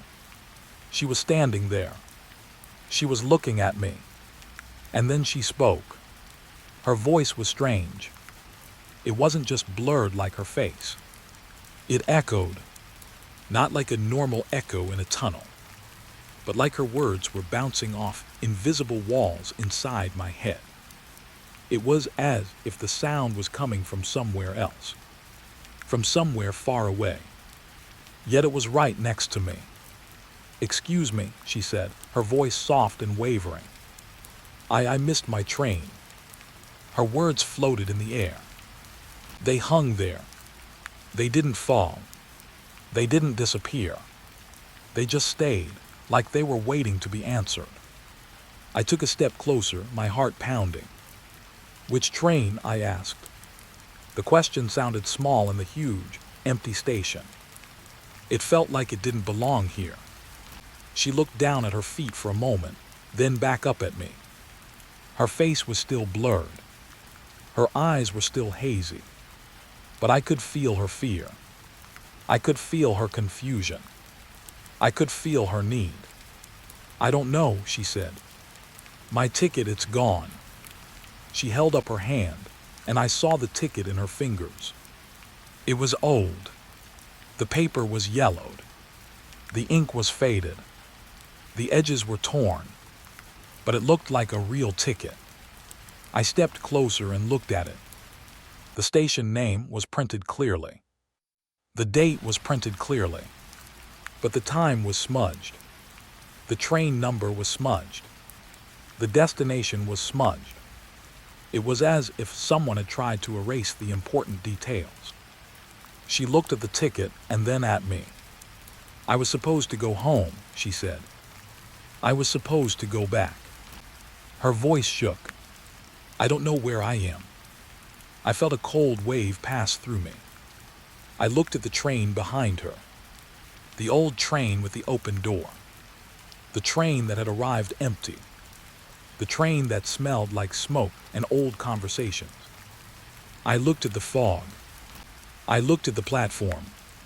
I looked at her. I didn't know what to say. I didn't know how to help. I didn't even know if she was real. But she was standing there.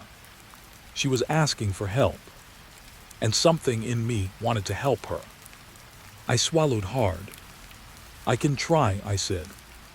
I can help you find your train. Her eyes widened slightly. The blurred face seemed to focus for a moment, just enough for me to see a flicker of hope. Thank you, she whispered. Her voice echoed again, soft and strange. She took a step toward the train. I followed, my footsteps quiet on the platform. The fog moved around us. The air felt heavy. The smell of smoke was stronger now. We walked toward the open door. She paused at the edge. She looked inside the train. The empty seats. The dark windows. The stains on the floor. She shivered. I don't think this is my train, she said. Her voice was quiet, but her words felt important. Like she was realizing something.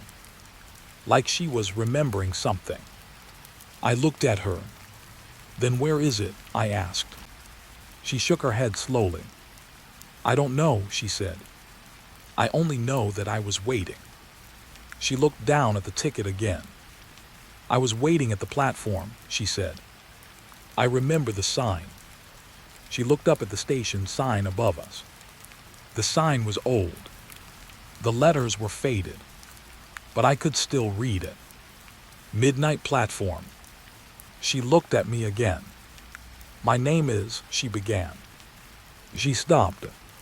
Her face blurred again. Her voice echoed.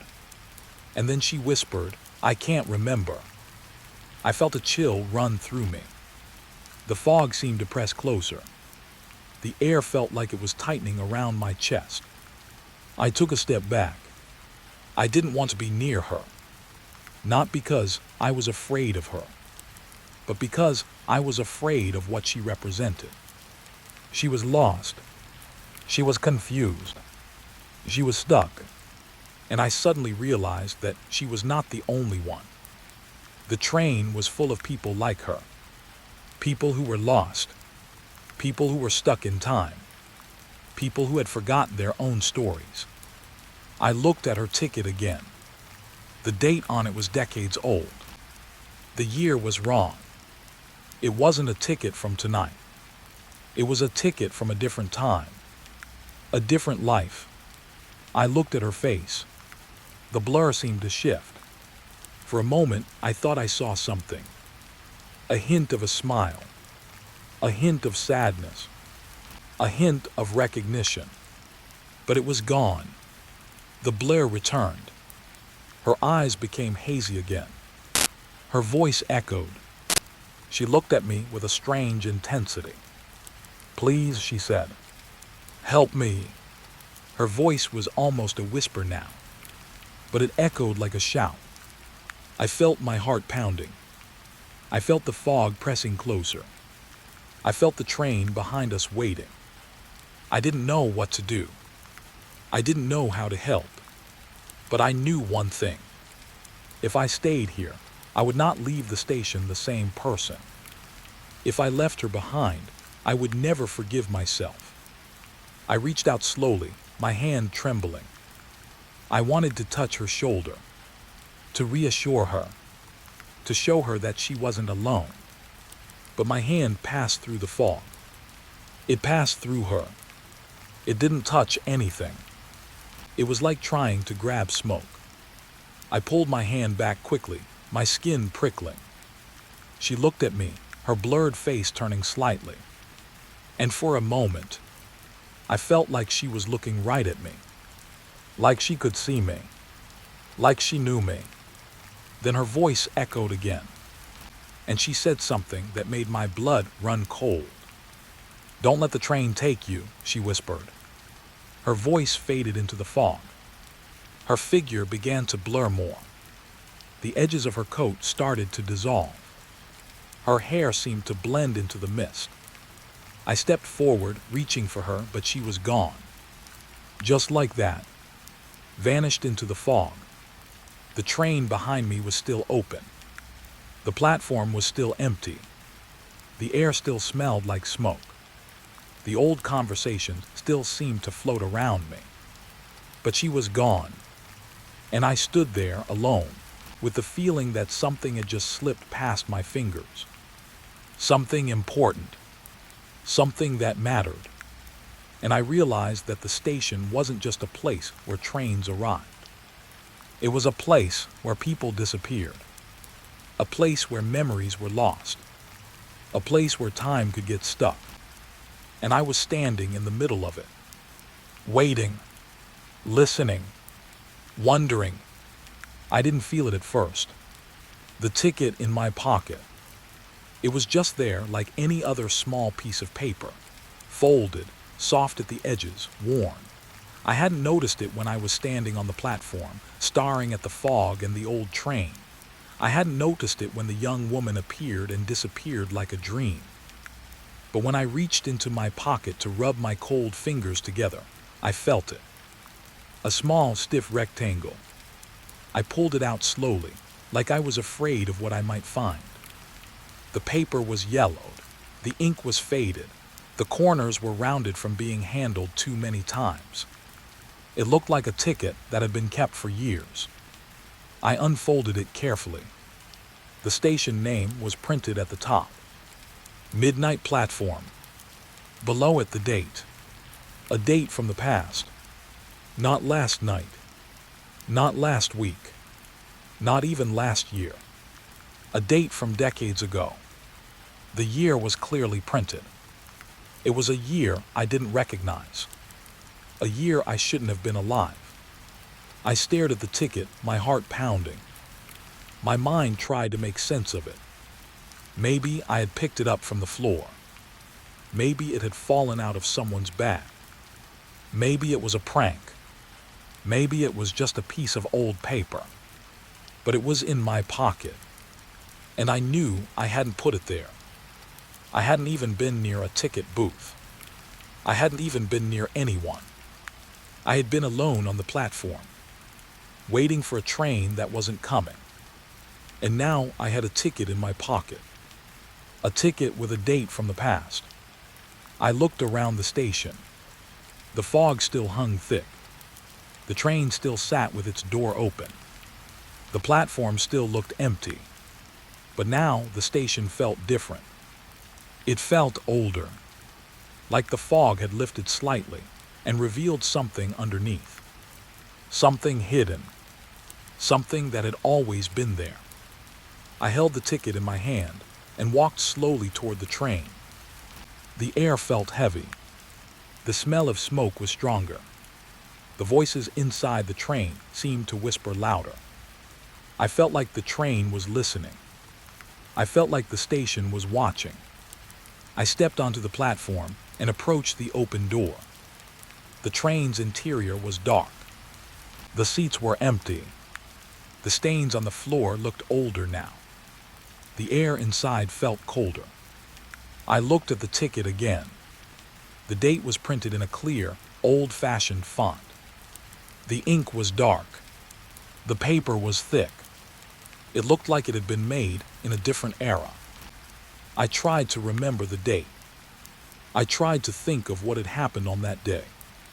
But nothing came to mind. I didn't recognize the year. I didn't recognize the time. I didn't recognize the station. I only knew one thing. The ticket was real. And it was in my pocket. I stepped closer to the train door. The fog outside pressed against the windows. The voices inside the train murmured softly. I felt a strange sensation in my chest. Like my heart was trying to tell me something. Like my body was warning me. I looked at the ticket again. And then I noticed something I hadn't seen before. At the bottom of the ticket in small print, there was a line of text. It was faint, almost invisible. But I could read it. It said, This ticket never expires. I felt my stomach drop. The words seemed to hang in the air. They felt like a trap, like a promise, like a warning. I looked up at the station sign. Midnight platform. I looked at the fog. I looked at the train. I looked at the empty platform. I felt a wave of dread wash over me. I realized then what the station was. Not just a place where trains stopped. Not just a place where people waited. But a place where time didn't move. A place where people who never left were trapped. A place where the past stayed alive. I felt a cold shiver run through me. I looked at the ticket again. The date from the past. The words that said it never expired. I felt a sudden urge to throw the ticket away. To rip it up. To destroy it. But I couldn't. My fingers wouldn't let go. It felt like the ticket was stuck to my skin. Like it was part of me. Like it was meant to be there. I took a deep breath and stepped onto the train. The floor was cold beneath my feet. The air was thick. The fog seemed to seep in through the windows. I walked down the aisle slowly, my flashlight beam shaking in my hand. The seats were empty, but the atmosphere felt crowded, like the train was full of unseen people. I walked to the back of the car and looked out the window. The fog outside was dense. I couldn't see the platform anymore. I couldn't see the station. I couldn't see anything. Just white. Just fog. I turned around slowly. The train car looked different now. The seats looked older. The upholstery looked worn. The stains on the floor looked fresher. As if someone had just been there. As if someone had just left. I felt a strange sensation in my head. Like the train was shifting. Like the car was moving, even though the train was still. I looked down at the ticket again. The date from the past. The words that never expired. I realized then that the ticket wasn't just a ticket. It was a key. A key that opened the door to the station's trap. A key that allowed the station to claim you. A key that kept you there. I felt my hands go cold. I felt my breath catch. I heard a sound behind me. A soft, faint sound. Like a door closing. I turned around quickly. The train door was closed. The open space I had entered through was gone. The fog outside was still thick.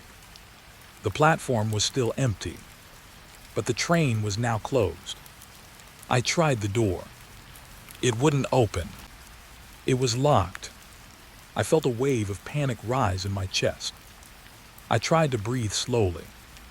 I tried to calm myself. But the feeling of being trapped was overwhelming. I looked at the ticket again. I realized something else. The date on the ticket wasn't just from the past. It was from the day I had arrived at the station. The day I had waited for the last train. The day the fog had canceled the ride.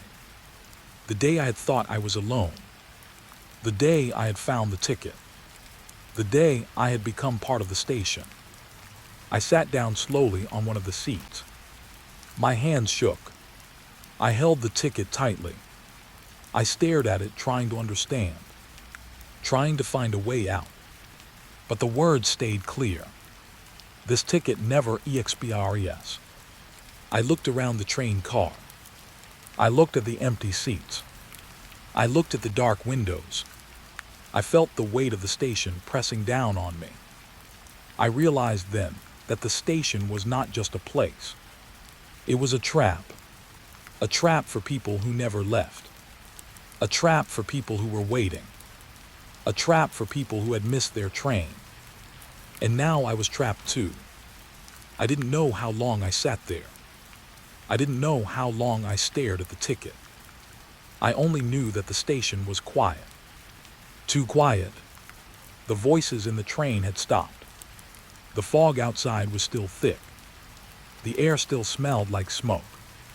and the ticket in my hand felt like it was burning, like it was trying to pull me back, like it was reminding me that I was not alone, that I had never been alone, that the station had been waiting for me, and that it would keep waiting forever